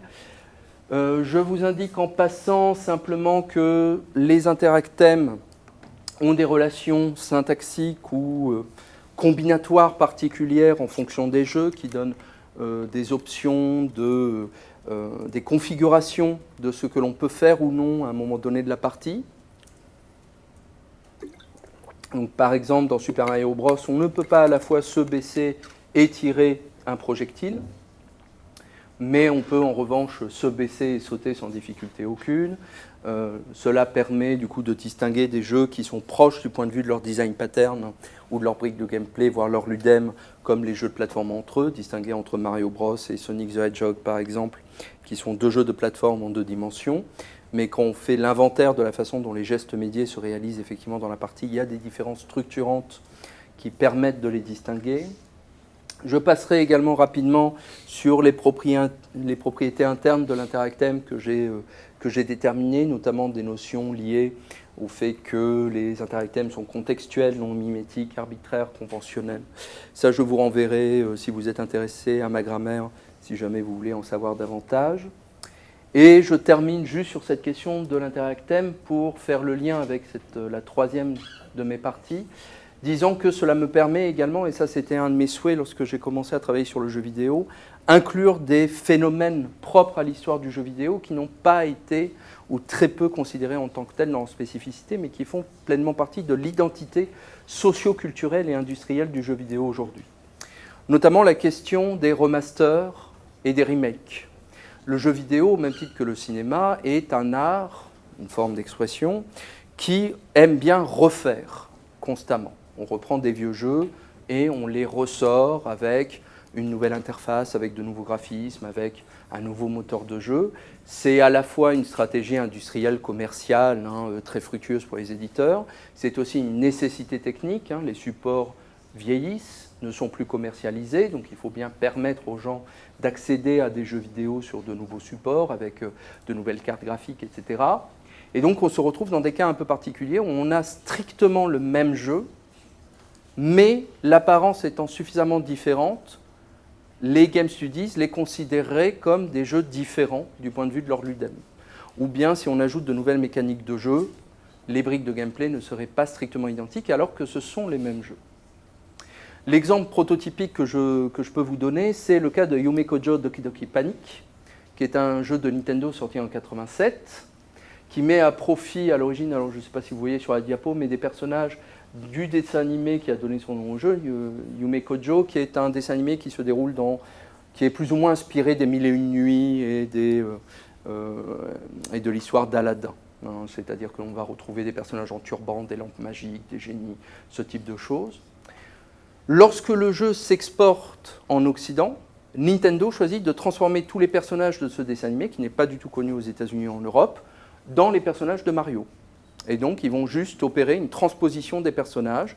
Ce personnage devient Mario, la lampe magique devient une potion magique, on va inclure la princesse, Luigi, etc. Mais c'est strictement le même jeu. Une analyse ludémique dirait que ce sont deux expressions différentes, mais du point de vue industriel de l'histoire du jeu vidéo, il n'y a pas de différence fondamentale entre ces deux jeux en particulier. Et lorsque Super Mario Bros 2 ressort, plus de 10 ans après, sur une autre console, la Game Boy Advance, avec de nouveaux graphismes et de nouvelles mécaniques de jeu, de nouveaux objets, on a là encore une rupture dans la façon dont ce jeu est considéré par rapport au précédent, alors que du point de vue des interactèmes, des gestes, des enjeux, on est dans une continuité qu'il était nécessaire de mettre en avant. Donc ça peut poser des questions sur l'identité de l'œuvre. Est-ce que la nouvelle édition de Star Wars épisode 4 est le même film que le Star Wars original? On ne peut pas arguer non plus que ce sont deux films entièrement différents. On doit nécessairement prendre en compte cette filiation et cette continuité artistique, médiatique, communicationnelle dans l'histoire du jeu vidéo. Et enfin, ce qui m'importait dans l'interactème et que je ne retrouvais pas dans les ludem et dans les briques de gameplay ou les design patterns, c'est que les ludem et les design patterns fonctionnent et ne peuvent décrire le jeu vidéo que si l'on se place du point de vue d'une pratique standard du jeu vidéo. Quelque chose qui est sans bug, sans glitch et sans détournement. Or, on sait aujourd'hui, et si vous suivez un peu l'actualité du jeu vidéo en ligne sur Twitch ou sur YouTube, vous savez que le jeu vidéo est aujourd'hui détourné de différentes façons. On cherche les glitches, on cherche les bugs de programmation afin de finir le jeu plus vite, afin de s'en amuser, afin de pousser le jeu dans ses derniers retranchements. Un ludem ou un design pattern ne peut pas expliquer de quelle façon Link dans Ocarina of Time peut nager à travers le décor pour dépasser une porte fermée, un obstacle qui l'empêche de continuer l'aventure. Ou bien, et ça c'est quelque chose qui se développe depuis différentes années, je vous ai mis une image d'illustration avec Super Mario Bros 3, ce que l'on appelle aujourd'hui l'ACI dans les pratiques sociales du jeu vidéo, l'Arbitrary Code Execution. C'est lorsque l'on fait enregistrer à la console que l'on joue une suite d'instructions totalement arbitraires, mais qui permet par un glitch d'accéder directement à la fin du jeu en quelques secondes. Ça, c'est des choses qui, du coup, sont produites par une succession interactémique, d'interactèmes, mais qui ne peut pas s'expliquer du point de vue des ludems ou des briques de gameplay. Or, cela fait partie pleinement de la variation vidéoludique. Si on accepte les bugs de Space Invaders, et que la difficulté de Space Invaders issue d'un bug est un ludem ou une brique de gameplay, il faut trouver un moyen de décrire ces phénomènes-là également dans une grammaire du jeu vidéo. On ne peut pas exclure des manifestations contemporaines, socialement situées, culturellement riches du jeu vidéo, parce que le modèle ne les prend pas en compte. C'est au modèle de s'adapter à l'objet, ce n'est pas à nous d'exclure des manifestations de l'objet de notre modèle. Ça va niveau temps? Je ne vous perds pas? Bon, très bien. Ça tombe bien, j'ai encore des choses à dire. Petite partie de transition. Dans la première partie de mon exposé, je suis revenu sur les différents champs disciplinaires du jeu vidéo, la façon dont le jeu vidéo a été envisagé du point de vue académique de différentes façons. Dans ma deuxième partie, je me suis intéressé à la question de la grammaire du jeu vidéo. Comment est-ce qu'on le décrit du point de vue de ses structures fondamentales? Dans cette troisième partie, qui se veut un peu plus courte, je vais revenir sur cette question de la façon dont, une fois qu'on a fait le bilan de ces deux dernières étapes, et notamment du point de vue grammatical du jeu vidéo, comment est-ce qu'on va gérer la variation interne au jeu vidéo? Comment est-ce que l'on fait pour prendre en considération non seulement ces strates interactives, c'est l'interactème, c'est le ludem, c'est le design pattern, comment est-ce qu'on prend en compte non seulement sa dimension interactive, mais aussi sa multimodalité? Comment est-ce que l'on fait comprendre, lorsque l'on joue à un jeu vidéo, que l'on continue de jouer à un jeu vidéo et que l'on ne fait pas une autre activité? Ça peut sembler assez étrange comme question, mais l'histoire du jeu vidéo est truffée de phénomènes d'émancipation, de phénomènes seuil, de confusion qu'il faut définir et qu'il faut envisager. L'exemple type qui a posé énormément de difficultés, c'est la question dite des cinématiques dans l'histoire du jeu vidéo. La notion de cinématique, c'est une notion qui nous vient du jeu vidéo PC. Historiquement, elle est associée au jeu Maniac Mansion de Ron Gilbert, qui est sorti en 1988. Ce sont des phases non interactives. C'est le moment où le jeu vidéo, en quelque sorte, reprend la main sur vous et vous dévoile une scénette quelconque qui fait généralement progresser la narration. On vous montre ce que fait un personnage, un ennemi par exemple, un opposant, dans son château démoniaque, qui rigole de vos essais à essayer de l'empêcher de diriger le monde. Ça peut être une cinématique d'introduction qui vous montre le monde dans lequel vous allez évoluer, la planète, le pays. Ça peut être une cinématique en conséquence de vos actions. Vous venez d'activer un levier, vous venez de récupérer l'artefact caché dans un temple. Une cinématique vous montre que vous venez de condamner le monde à mort. Bon, tant pis. C'est des choses qui arrivent quand on explore. C'est comme ça. Et donc, occasionnellement, les cinématiques s'émancipent de l'œuvre vidéoludique. Les cinématiques qui étaient destinées à rester au sein du jeu vidéo pour expliquer des notions de narration de jeux vidéo peuvent être remontées et exploitées à différentes fins et ne plus être du jeu vidéo. L'exemple que je vous donne, c'est le diptyque sur Oddworld Abe's Exodus. Abe's Exodus, c'est un jeu de plateforme action en 2 dimensions qui a été reconnu à l'époque, en 1998, par la très grande qualité de ses cinématiques. C'était des cinématiques en 3 dimensions, très belles, même encore maintenant, si vous avez l'occasion de jouer au jeu. Elles ont presque 30 ans maintenant, mais elles sont vraiment très bien réalisées. Et ces cinématiques scandent très régulièrement votre partie. Plus ou moins à chaque fois que vous terminez un stage, un niveau, à chaque fois qu'il y a un moment névralgique de la partie, vous avez une cinématique dont la durée varie de 30 secondes à 2 ou 3 minutes qui vous explique les enjeux de la partie, vos opposants, ce que vous devrez faire, etc. Du même ordre que ce qu'a décrit Fanny Barnabé un peu plus tôt dans l'exposé. La même année, le développeur du jeu, Oddworld Inhabitants, reprend ces cinématiques et les remonte en les intercalant de nouvelles séquences cinématiques et font diffuser la chose dans une sélection très limitée de cinéma aux États-Unis, et ça ressortira après en VHS, sous le titre Oddworld Abe's Exodus, The Movie. Est-ce que les cinématiques, du coup, dans la version film, sont encore du jeu vidéo? Est-ce qu'on fait encore pleinement partie du jeu vidéo par rapport aux cinématiques du jeu lui-même? Est-ce que le fait que l'on puisse ôter un élément du jeu vidéo pour le mettre dans une autre forme médiatique change quelque chose au message des cinématiques? Parce que, in fine, quand on regarde le film Oddworld Abe's Exodus, on a toute la narration de la partie. On sait très bien ce qui se passe du point de vue de l'intrigue.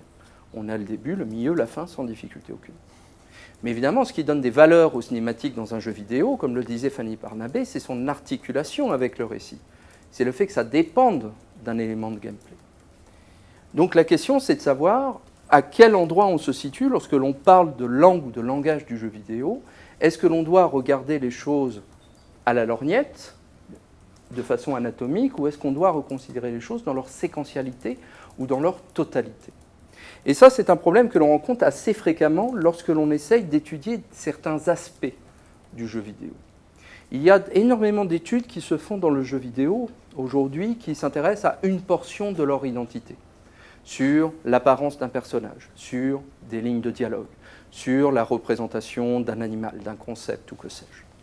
Mais extraire cet élément-là, c'est tuer l'œuvre vidéoludique de laquelle elle est issue. C'est parce que ces éléments-là, certes, peuvent être extraits, mais surtout voient leur interprétation être modifiée par l'exercice vidéoludique, qu'elles ont de la valeur dans une description du jeu vidéo. Si on prend comme exemple la musique de jeux vidéo, la musique de jeux vidéo peut s'analyser de façon très formelle à l'aune de n'importe quelle autre musique. Elle est composée de séquences plus lentes, plus rythmées. Il y a un système de partition, comme on retrouve dans la musique de cinéma, la musique savante, etc., sans difficulté aucune. Mais ce qui caractérise très souvent la musique de jeux vidéo, c'est sa répétitivité. Elle est écrite pour être répétée ad lib, sans démarcation claire. Exemple que je donne, la partition du main theme, du thème principal de Bubble Bobble. Je ne sais pas si vous connaissez Bubble Bobble. Bubble Bobble, c'est un jeu d'arcade où vous dirigez un petit dragon qui doit enfermer des ennemis dans des bulles de savon que les dragons produisent. Et la musique principale du jeu, je vous encourage à aller l'écouter juste après, elle est extraordinairement entêtante. C'est prodigieux. Je mets ça pour travailler la nuit, lorsque j'ai besoin de finir un article. La répétitivité de la musique vidéoludique est un très bon moyen d'occuper son cerveau quand on a du mal à travailler. Et ce qui caractérise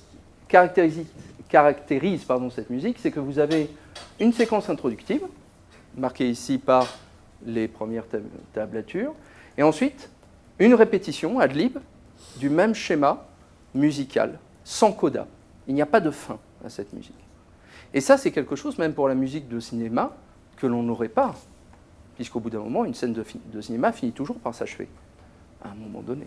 Mais ce n'est pas le cas dans le cadre de la musique de jeux vidéo, qui est programmée pour tourner en boucle, jusqu'à ce que, éventuellement, vous mouriez.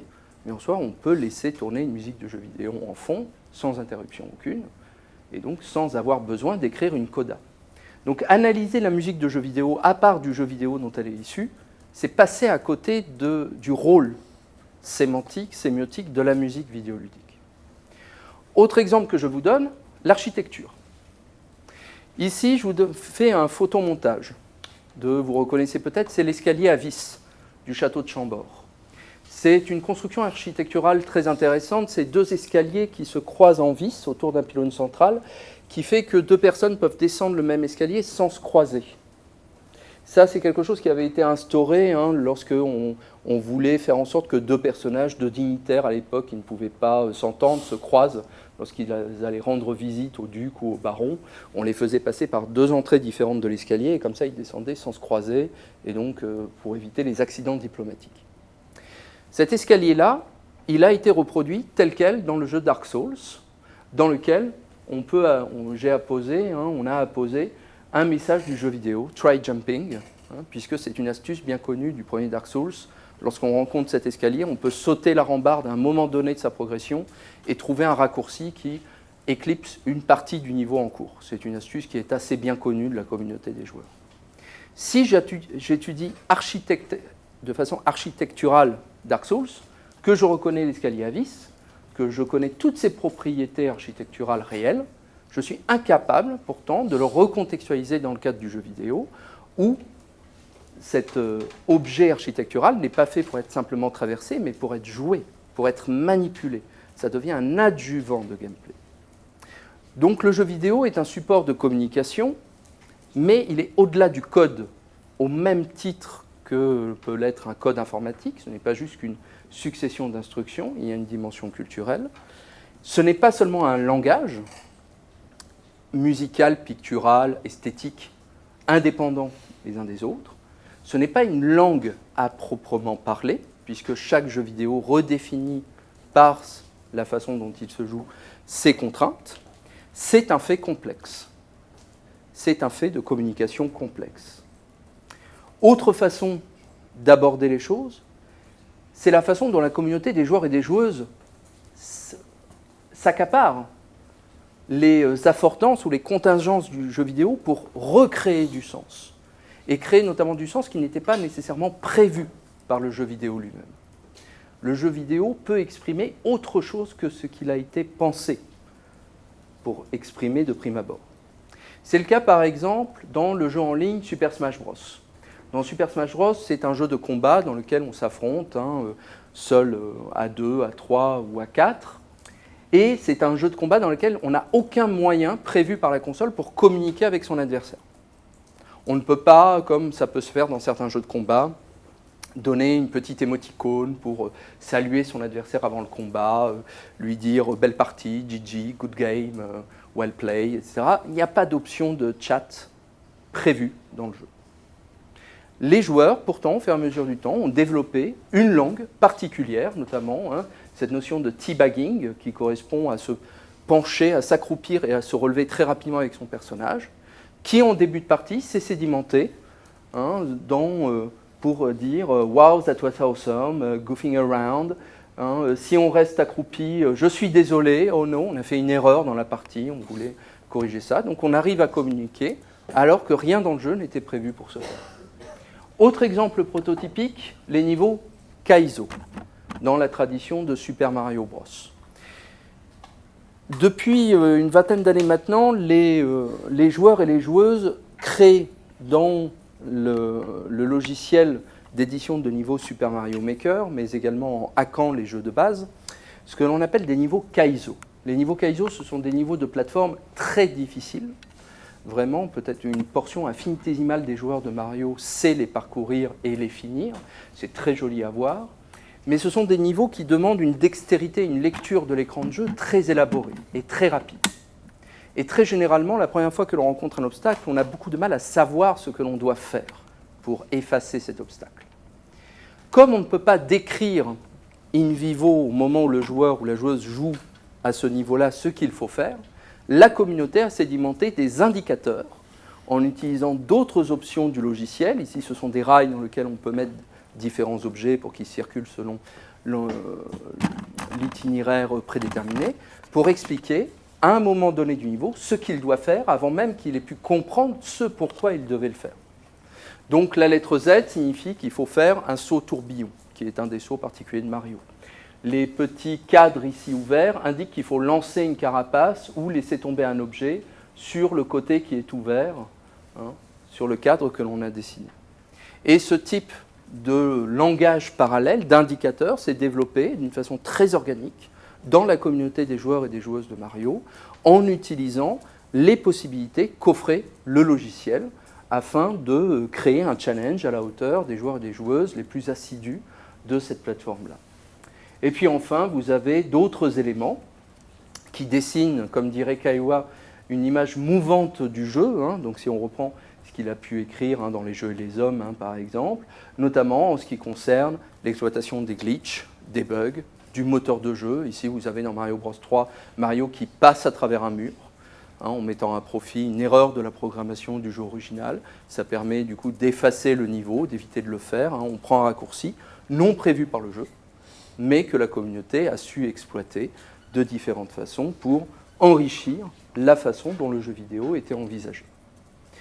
Donc, non seulement le jeu vidéo communique des choses, mais il communique parfois à son corps défendant. C'est des choses qui communiquent sans que les développeurs et les développeuses l'aient anticipé en amont. Et c'est cette façon dont les joueurs et les joueuses ont de s'emparer de l'objet vidéoludique, de le transformer en objet social et culturel complexe, que la question d'une sémantique du jeu vidéo devient nécessaire. Puisque le jeu vidéo est certes un support de communication, il l'est malgré sa variation, grâce à sa variation. Quel sens reçoit-on lorsque l'on joue à un jeu vidéo? Et ça, c'est la dernière partie de mon exposé. Il me reste combien de temps? Une grosse demi-heure. Ça va aller.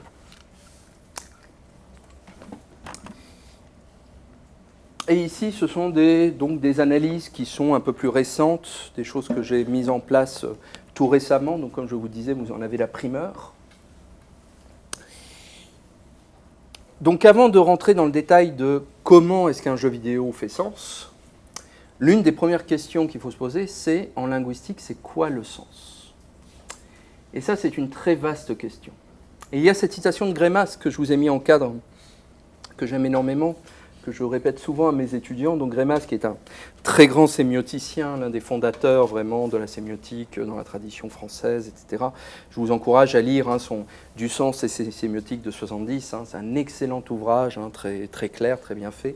Et dans son introduction, il a cette phrase que je trouve magnifique. Il est difficile de parler du sens et d'en dire quelque chose de sensé. De tous les champs des sciences du langage que je puis connaître, c'est sans doute de la sémantique que j'ai le plus de mal à parler et sur lequel il est le plus difficile de parler. Pourquoi? Tout simplement que jusqu'à aujourd'hui, il n'y a pas encore d'unité disciplinaire, ni du point de vue théorique, ni du point de vue méthodologique, du sens en linguistique. Autant on sait très bien définir maintenant ce qu'est la phonétique, la phonologie, la morphologie, la syntaxe, la pragmatique, l'analyse du discours, les analyses conversationnelles, la linguistique computationnelle, la linguistique de corpus, que sais-je. Certes avec des tensions épistémologiques sur le contour, etc., mais il y a néanmoins un noyau dur définitionnel sur lequel tous les collègues s'accordent. Autant en sémantique, les choses sont beaucoup plus troubles. On a beaucoup de mal à définir ce qu'est la sémantique en sciences du langage. C'est quand même étrange puisque le sens, on pourrait le croire en linguistique, est partout. On lit des textes, on écrit des textes pour faire sens, pour recevoir du sens. Mais quand on va dans le détail, on a beaucoup de mal à définir ce que c'est.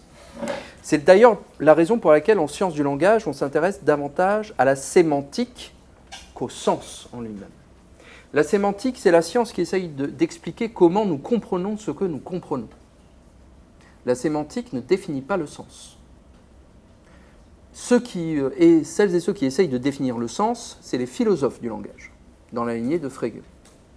Et c'est une toute autre question. De la même façon que la linguistique ne s'intéresse pas à la question de l'origine des langues, on considère que c'est une question philosophique, la linguistique ne s'intéresse pas à ce qu'est le sens. On considère le sens comme... Merci. Ouais. On considère que le sens existe, c'est un axiome, et à partir de là, la sémantique essaye de comprendre comment nous accédons à ce sens.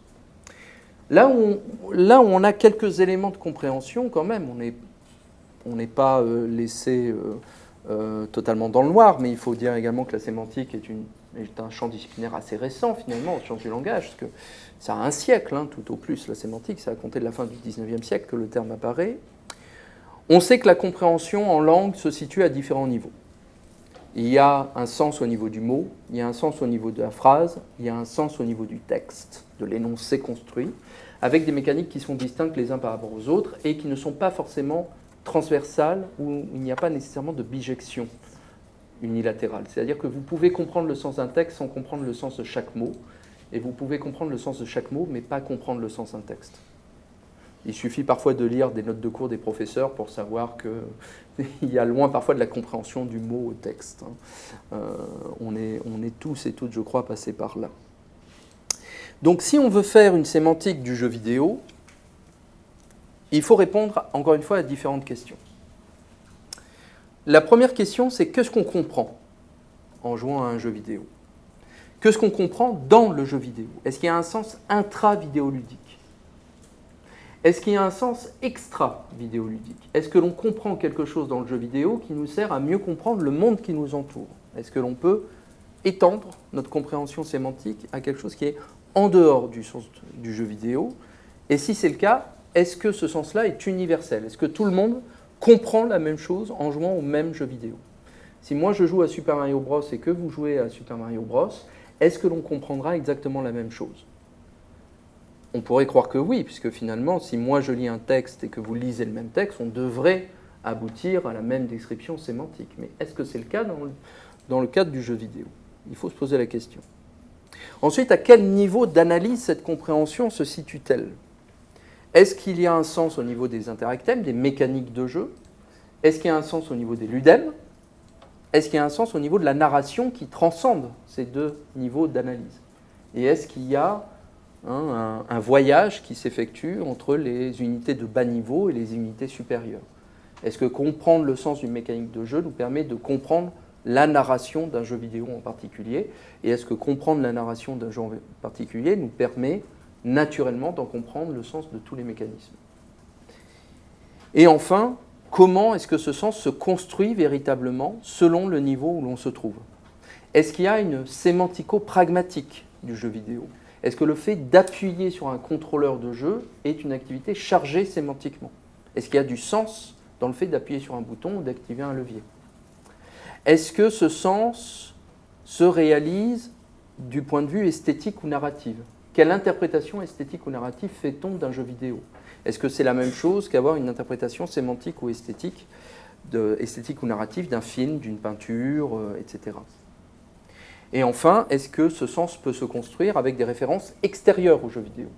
Si je sais déjà ce qu'est une reine dans notre monde, est-ce que je peux me servir de ce sens-là pour comprendre le sens d'un personnage reine qui serait dans un jeu de rôle, qui se déroulerait dans un monde chevaleresque, féerique, d'heroic fantasy?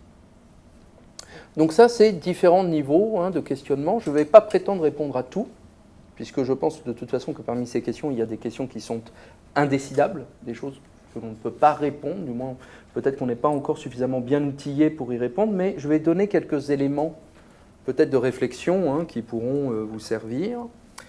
Déjà, partons du début. Est-ce que quand on joue à un jeu vidéo, il y a toujours une expression sémantique? Est-ce qu'il y a toujours du sens lorsqu'on joue à un jeu vidéo? Est-ce que c'est possible de jouer à un jeu vidéo sans qu'il y ait de compréhension sémantique? Là, la recherche, les réflexions des collègues qui ont pu travailler là-dessus disent non. On comprend nécessairement quelque chose. On comprend nécessairement quelque chose en jouant à un jeu vidéo tout simplement parce que l'esprit humain cherche du sens partout. C'est une conséquence naturelle de notre condition humaine. Nous sommes des animaux qui cherchons du sens. Meaning making, nous dit Fabricatore, is central to all conscious human activity.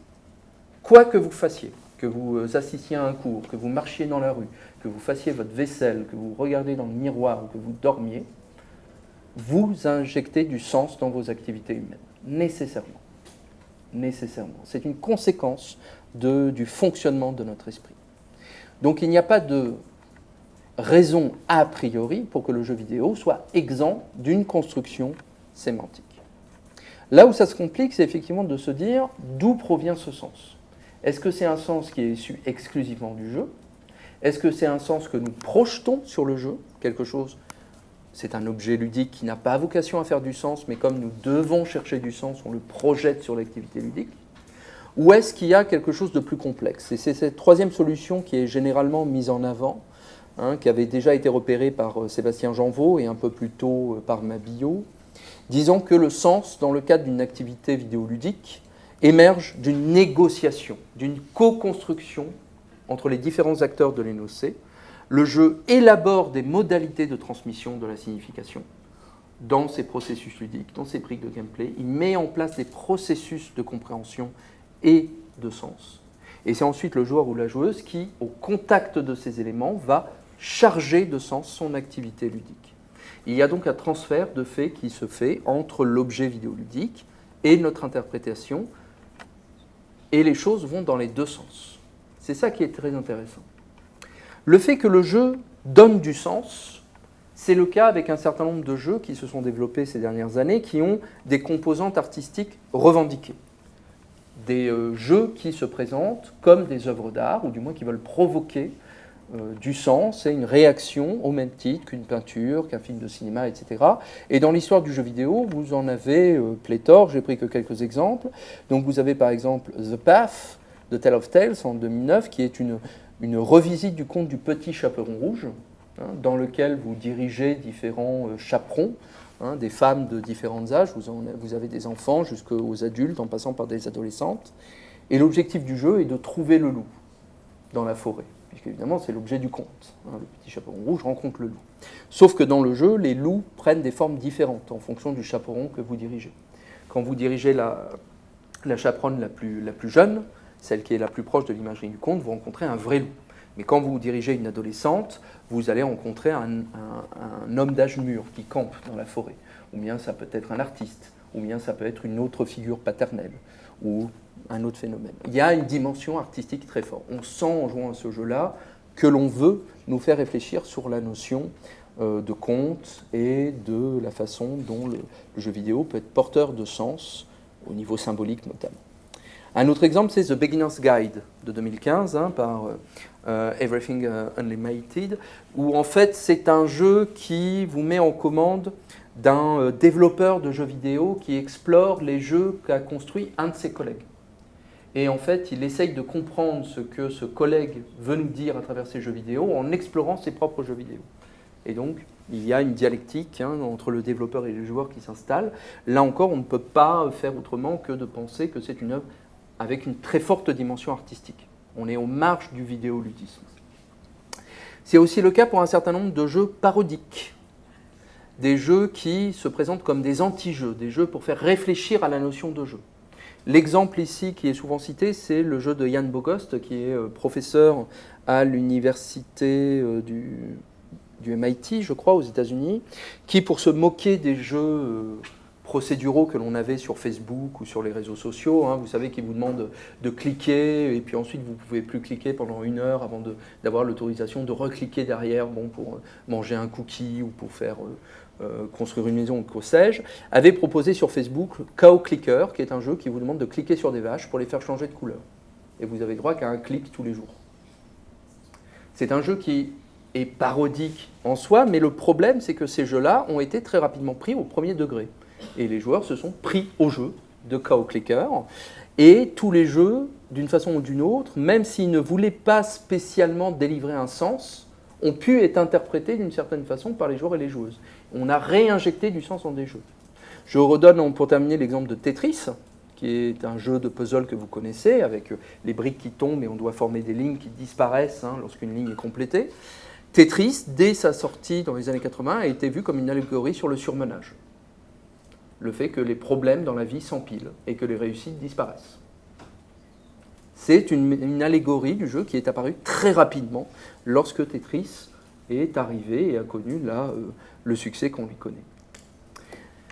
Même sans ça, les jeux vidéo sont conscients de ce pouvoir d'évocation et de construction sémantique. Le fait qu'ils sont capables de créer du sens en jouant sur nos attentes et sur notre projection du sens. C'est le cas que l'on rencontre très régulièrement dans certains jeux qui vous font affronter dans les premières étapes de leur progression des ennemis que vous ne pouvez pas vaincre, devant lesquels vous n'avez pas encore les puissances les bons objets pour pouvoir les vaincre. C'est ce que l'on a au début, par exemple, d'Elden Ring, où juste après la création de votre personnage, on vous fait confronter à cette chimère, le Grafted Scion, qui est un ennemi qui est particulièrement difficile à vaincre lorsque l'on commence le jeu pour la première fois. Il est très rapide, il fait très mal, vous commencez la partie, donc vous n'êtes pas encore habitué aux commandes. Vous allez nécessairement mourir, mais cette mort n'est pas un échec. Elle va vous conduire dans une zone de tutoriel où on va vous apprendre les rudiments de la partie. Donc le jeu prend le décorum d'un combat de boss pour en fait en faire une scène d'apprentissage des mécaniques du jeu, en vous apprenant que la mort n'est pas nécessairement un échec, que vous allez pouvoir continuer votre partie, qu'il y a des choses à apprendre de votre combat. Ça, c'est une procédure qui existe depuis très longtemps dans l'histoire des jeux vidéo. Un des exemples les plus fameux que je puis connaître, c'est Mega Man X en 93, où vous avez un court stage introductif dans ce jeu de plateforme 2D, où vous apprenez à sauter, tuer des ennemis, vous comprenez un peu les mécaniques du jeu, et à la fin de ce stage inaugural, on vous met en présence de cet ennemi-là, devant lequel vous ne pouvez qu'échouer. Vous ne pouvez pas le vaincre. Mais heureusement, un personnage tiers va venir à votre rescousse et puis va vous apprendre que l'échec n'est pas nécessairement dirimant, que vous pouvez retrouver de la force plus tard. Bon. Donc les jeux vidéo savent jouer sur ces notions, et donc ça amène notamment le collectif Homo Ludens en 2022, dans cet excellent article que je vous recommande, établi, il n'est possible de définir les propriétés du contenu du message, autrement dit le contenu sémantique du jeu vidéo, tant qu'il n'est pas mis en rapport avec un interprète qui en détermine une partie du sens. Le jeu vidéo fait des propositions sémantiques, mais c'est bien par son interactivité, par sa pratique, que le sens du message va ensuite être assimilé, compris et détourné. Sur la question des niveaux de sens vidéoludique, à quel niveau se situe la compréhension du jeu vidéo? Là aussi, depuis plusieurs années, il y a différentes propositions d'ontologie, de taxinomie qui sont proposées. Alors, Nissenbaum et Flanagan, en 2016, proposaient 15 entrées de description des niveaux du sens des jeux en général, pas que des jeux vidéo, de tous les jeux. Parmi lesquels les objectifs, les personnages, les choix, les règles d'interaction, l'interface, le moteur de jeu, etc. C'est un modèle qui est très complet, mais peut-être un peu trop complexe. En tout cas, ça a été mon opinion lorsque je l'ai exploré. Dans le cadre de cet exposé, moi, je vais m'arrêter sur 3 des niveaux qui me semblent être les plus intéressants dans le cadre de cette discussion. C'est d'une part la sémantique des contrôleurs de jeu. Lorsque l'on contrôle un jeu vidéo au moyen d'une manette ou d'un dispositif, il y a déjà un sens à cette action-là. Ensuite, il y a une sémantique des interactèmes eux-mêmes, c'est-à-dire de la façon dont ce geste physique est traduit dans le jeu vidéo, qui est porteur de sens. Et enfin, il y a une sémantique ludémique, à proprement parler, je vous avais dit qu'on y reviendrait, qui ouvre effectivement la voie à des interprétations socio-culturelles un peu plus complexes.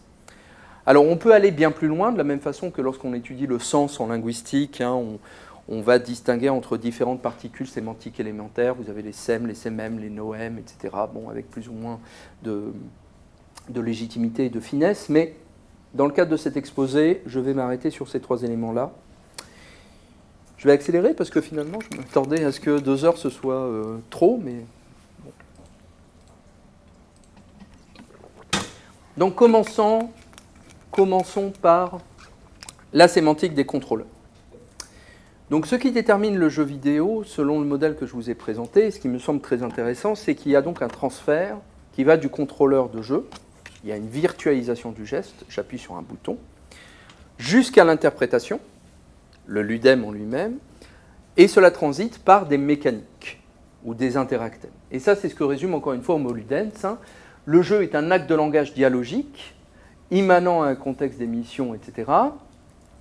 Les mécaniques du jeu, donc les interactèmes, agissent comme grammaire afin de produire du sens propre à une situation.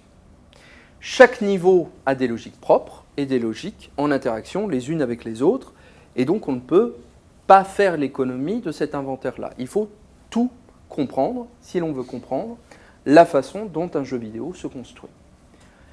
La question tient donc au choix que l'on a d'étudier ces différents éléments, puisqu'on ne peut comprendre l'interaction entre ces différents niveaux que si on fait d'abord l'inventaire de ce qui se passe dans chacun de ces niveaux différents. La question de l'articulation entre ces différents niveaux est une question ouverte sur laquelle je reviendrai en fin d'exposé, mais je ne vais pas pouvoir y répondre aujourd'hui. Ce que l'on peut consulter pour avoir une idée de cette complexité sémantique-là, c'est une documentation qui est peu considérée encore aujourd'hui lorsque l'on parle du jeu vidéo, mais qui me semble très riche d'informations, du moins moi je m'en sers énormément. Ce sont les modes d'emploi et les manuels de jeu. Alors aujourd'hui, c'est quelque chose qui est un peu passé en désuétude, puisqu'on n'a plus nécessairement de manuel ou de mode d'emploi lorsque l'on achète un jeu vidéo, ou que ce soit physiquement ou en ligne. Et aujourd'hui, les jeux vidéo tendent à incorporer directement dans leur économie l'intégralité de leur documentation, expliquer à quoi servent telles touches, etc. Mais pendant une très grande partie de l'histoire des jeux vidéo, ce n'était pas le cas. Si vous vouliez savoir comment jouer à un jeu vidéo, vous deviez lire la documentation, un petit manuel qui était fourni avec le jeu, qui était généralement richement illustré, où on vous donnait des éléments concernant l'histoire du jeu, des secrets, des astuces, et les commandes de jeu. Et les commandes de jeu, par excellence, ça a été pendant plusieurs dizaines d'années, c'est comme ça que j'ai appris à jouer aux jeux vidéo, une sémantique illustrée du jeu vidéo. Quand vous prenez le manuel de Super Mario 64, qui est sorti en 1996, on vous montre très bien une mécanique de jeu, les déplacements, l'interactem, quel bouton agir et de quelle façon, la conséquence. Si vous voulez vous déplacer, il faut activer le levier comme ça, et vous aurez cette action-là en jeu. Si vous déplacez le levier plus fortement, Mario va courir et non plus marcher. Ça, c'est l'illustration même de ce que disait Homo Ludens dans la diapo précédente.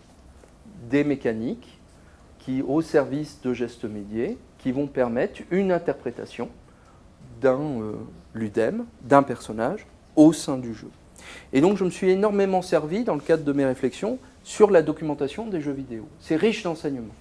J'ai eu l'occasion de faire quelques articles avec des collègues sur les contrôleurs, sur les manuels de jeux vidéo, et je pense qu'on gagne, il y a encore tout un champ d'investigation à faire là-dessus, c'est très intéressant.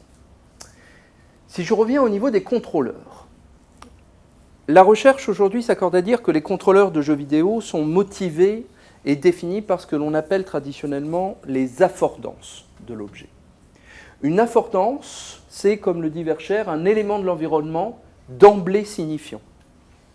Lorsque vous voyez un objet pour la première fois, l'apparence de cet objet vous donne des instructions sur la façon d'utiliser l'objet. Si elle est bien conçue, une poignée de porte suffit à indiquer qu'elle en est une et qu'elle sert à ouvrir la porte à laquelle elle est rattachée. L'affordance, le design des objets du quotidien, porte avec elle des éléments de signification, des éléments sémantiques. Vous savez qu'une chaise est une chaise parce qu'elle a l'apparence d'une chaise et parce qu'elle vous propose de l'utiliser comme une chaise. En ce sens, un certain nombre de contrôleurs de jeu font comprendre qu'ils sont des contrôleurs de jeu parce qu'ils imitent, par exemple, ils virtualisent les affordances d'un objet réel dont ils s'inspirent. C'est le cas d'un certain nombre de jeux de rythme, de jeux musicaux. Vous avez des maracas, par exemple, pour le jeu Samba de Amigo, qui ressemblent à des maracas, et donc vous savez utiliser des maracas. Ce ne sont pas des vrais maracas, ils n'ont pas la couleur des maracas, ils n'ont pas le poids des maracas, ils ne sont pas en bois comme de vrais maracas, mais leur affordance est suffisamment proche de vrais maracas pour qu'intuitivement, vous sachiez les prendre, non pas par leur bourron, mais par leur bout allongé, pour les secouer. Ça peut être les tapis de danse de la série de jeux Dance Dance Revolution. Vous avez des croix directionnelles, un objet pour se tenir à la rambarde pour éviter de tomber. Ces contrôleurs-là se définissent et définissent leur affordance par rapport à une relation, à un objet réel, ce que Kaiwa aurait appelé le mimicry, que l'on traduit généralement par le simulacre. Un objet en imitant d'autres, et donc, intuitivement, vous faites sens de cet objet par votre connaissance du monde. Dans le cadre des contrôleurs traditionnels du jeu vidéo, cette affordance-là est le fruit d'une stabilisation dont on peut retracer l'histoire. Et quand on fait l'histoire des contrôleurs de jeux vidéo, on voit très bien le mouvement qui s'est produit. De quelle façon les contrôleurs de jeux vidéo, au fur et à mesure du temps, ont fait comprendre qu'ils étaient des contrôleurs de jeux vidéo.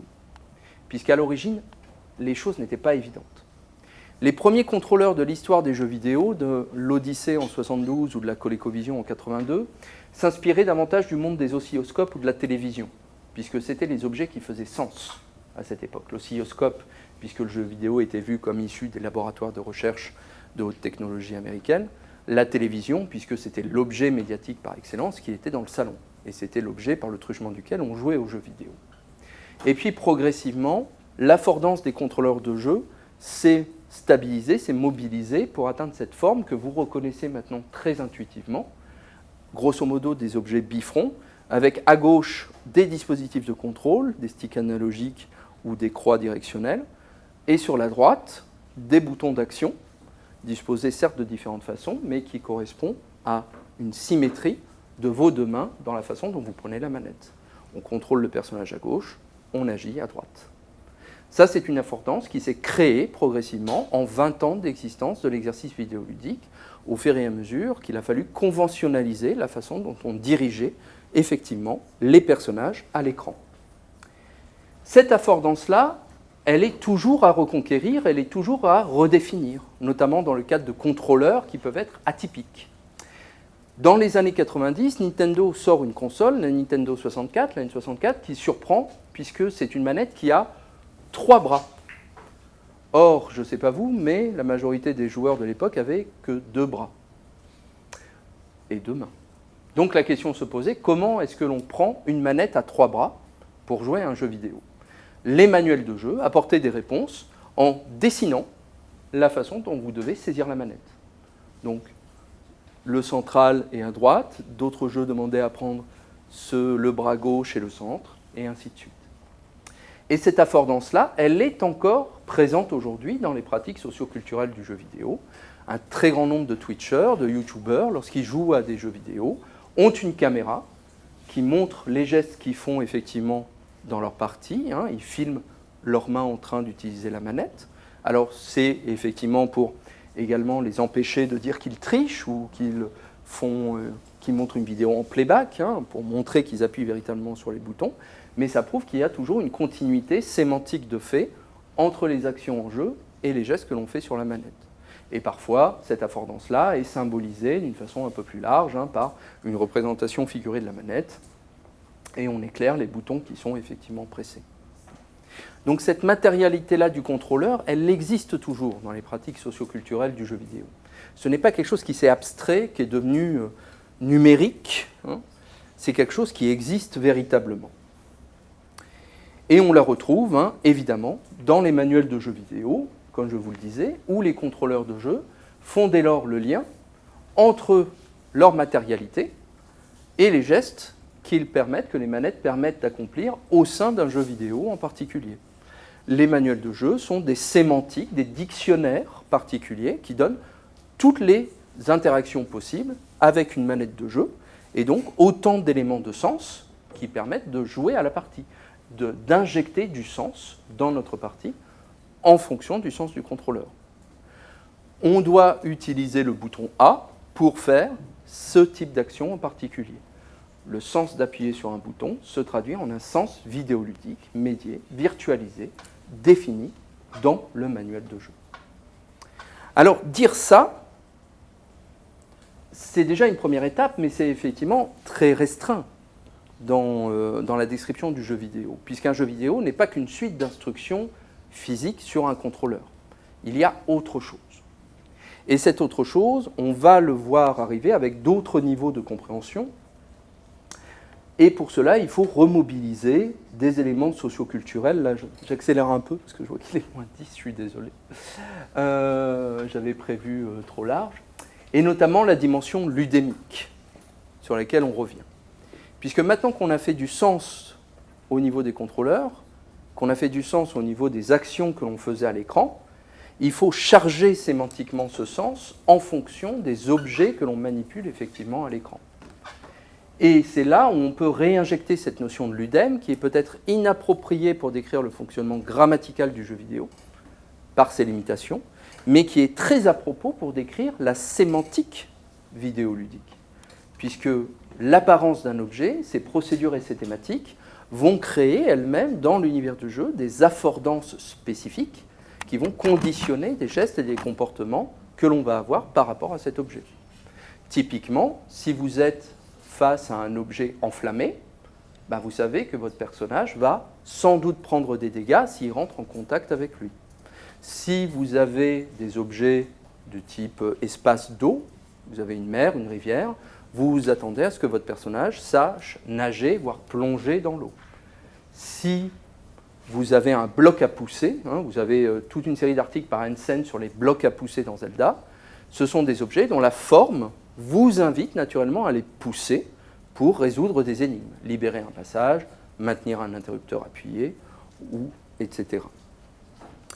Tous ces éléments ludémiques peuvent être apportés de différentes façons dans le monde du jeu vidéo. Alors je vous en donne quelques exemples. Fanny Barnabé évoque le rôle des cinématiques dans ce concept-là. Les cinématiques dans les jeux vidéo vous présentent des objets avec lesquels vous allez interagir, ou des opposants ou des adjuvants à votre quête, donc, qui vont conditionner sémantiquement des comportements. Ça peut être dans des écrans de chargement. Dans la série des Dark Souls, des Elden Ring, les objets ont des descriptions plus ou moins complètes qui vous expliquent que c'est un sort magique, c'est une arme, et vous donnent un peu d'explication dans l'univers du jeu. Ici, c'est un sort qui a été utilisé par telle école de sorcellerie, etc. Ce qui est en soi, quand on y réfléchit, assez absurde, puisque dans la série des jeux Dark Souls ou dans Elden Ring ou que sais-je, c'est comme si à chaque fois que vous trouviez une épée dans la nature, elle venait avec une notice explicative qui vous raconte toute l'histoire de l'objet, et à qui elle a appartenu, et sa malédiction et tout ça. Bon. Ça serait un peu étrange, mais c'est le choix qui a été fait par la partie. Et encore une fois, j'y reviens toujours, ça peut être donné dans les manuels de jeu. Le manuel de Super Mario Bros. Vous explique ce qu'est un champignon magique, la fleur de feu, le personnage étoile, l'étoile d'invincibilité, et illustre en dessous, au moyen de schémas, ce qui va se produire. Si vous touchez un champignon magique, vous allez grandir. Si vous touchez une étoile, vous devenez invincible, et ainsi de suite. Donc les ludèmes ont une série d'affordances qui vont prédire leur comportement, mais un certain nombre d'entre eux peuvent être définis arbitrairement par l'univers de jeu, par différents processus. Je termine très rapidement par... J'ai encore quelques diapos, je fais vite.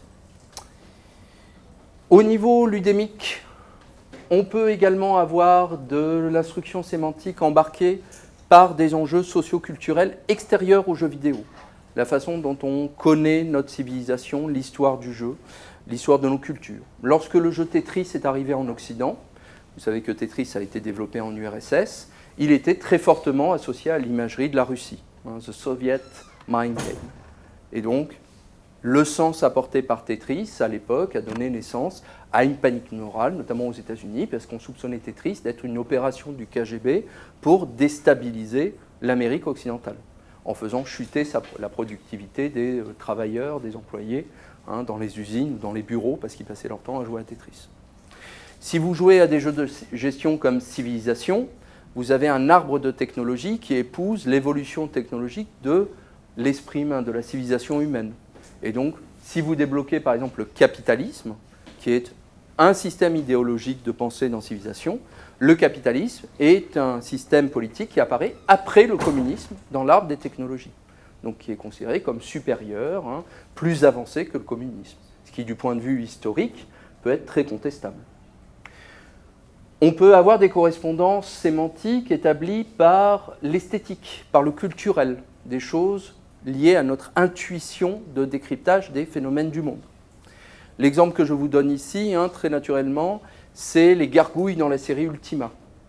Si je vous demande très rapidement si les gargouilles que l'on voit dans ces images-là sont des adjuvants ou des opposants à la partie, vous allez très vraisemblablement me dire que ce sont des opposants, voire des ennemis, alors qu'en fait, pas du tout. Ce sont des victimes dans la partie, ce sont des créatures intelligentes à la civilisation florissante, et tout le jeu, tout le sens du jeu est destiné à vous apprendre à ne plus vous méfier des gargouilles qui prennent l'apparence de créatures démoniaques, parce que vous avez en fait été raciste intuitivement, vous avez vu une créature démoniaque, donc vous avez pensé immédiatement qu'elle était méchante. Alors qu'en fait, pas du tout. Dans l'histoire du jeu, c'est beaucoup plus complexe que ça. Et enfin, très rapidement, dernier élément sur lequel on peut faire sens au niveau des ludèmes, c'est par un système de différence. Pas si éloigné de la façon dont Saussure considérait les différences dans la langue, c'est-à-dire que lorsque dans un jeu vidéo, vous voyez quelque chose de différent du reste, vous savez qu'il y a un élément signifiant, sémantiquement chargé, avec lequel vous devez interagir. Dans Dark Souls, encore une fois, vous avez un univers qui est très sombre. C'est de la dark fantasy avec beaucoup de morts, de cadavres, des passages voilà, décrépits, etc. Et tous les objets flamboient d'une lumière bleuâtre. Et donc ça, intuitivement, vous savez qu'il y a une interaction à faire ici. Dans un autre type de jeu, ça peut être un petit symbole sur la tête des personnages avec un point d'exclamation ou d'interrogation qui signifie que ce personnage veut interagir avec vous, qu'il veut vous parler, vous proposer une quête, qu'il veut vous proposer un objet ou que sais-je. Donc c'est parce qu'il y a un jeu de différence entre la façon dont l'univers du jeu se construit et ces éléments-là que vous inférez sémantiquement qu'il y a quelque chose à faire. Et donc très rapidement, je conclus. En m'excusant d'avoir mal géré mon temps pour cette dernière partie, je pensais qu'elle me prendrait moins longtemps, mais si ça intéresse les gens, je pourrais leur communiquer mes diapositives, si jamais vous voulez y revenir plus attentivement. Il y a 3 grands régimes de questions sur lesquels il y a encore, je pense, une marge de manœuvre de la réflexion à apporter. Déjà, la question de l'interaction, de l'articulation entre les mécaniques de jeu elles-mêmes et les ludèmes. Est-ce qu'il y a une continuité parfaite entre ces 2 éléments ou est-ce qu'il y a des procédures à redéfinir? Autrement dit, est-ce qu'il y a de la motivation, comme on peut le dire en sciences du langage? Est-ce que les mots sont motivés ou sont arbitraires par rapport à leur sens? Est-ce que la forme d'un interactème, son identité, détermine le ludème qui va lui être associé? Est-ce que cette influence, si elle existe, est unidirectionnelle ou réciproque? C'est-à-dire, est-ce que le ludème va influencer en retour la façon dont on agit sur le jeu ou est-ce qu'on a une directionnalité dans cette approche? Et là, on a des indices qui nous prouvent que les événements en jeu peuvent influencer nos comportements et les gestes que l'on fait sur le contrôleur ou notre posture de joueur, notamment si un certain nombre d'enfants, mais aussi d'adultes, lorsqu'ils jouent à des jeux de course, ont tendance à accompagner le véhicule en se penchant. Moi, je sais, c'est quelque chose de très naturel, mais quand je joue, par exemple, à un jeu d'infiltration où je me cache derrière un mur pour voir s'il y a un soldat de l'autre côté, je sais que j'ai tendance intuitivement à me pencher moi plutôt que le personnage, alors qu'évidemment, si je me penche devant l'écran, je ne vais pas y voir plus, quoi. Mais ça semble à dire qu'il y a quand même un investissement sémantique particulier, pragmatique, une performativité de cette relation sémantique qui est encore à explorer. Et enfin, est-ce que cette relation est explicite ou implicite? Est-ce que l'on a une intuition sémantique explicite sur la façon dont le jeu communique ce sens?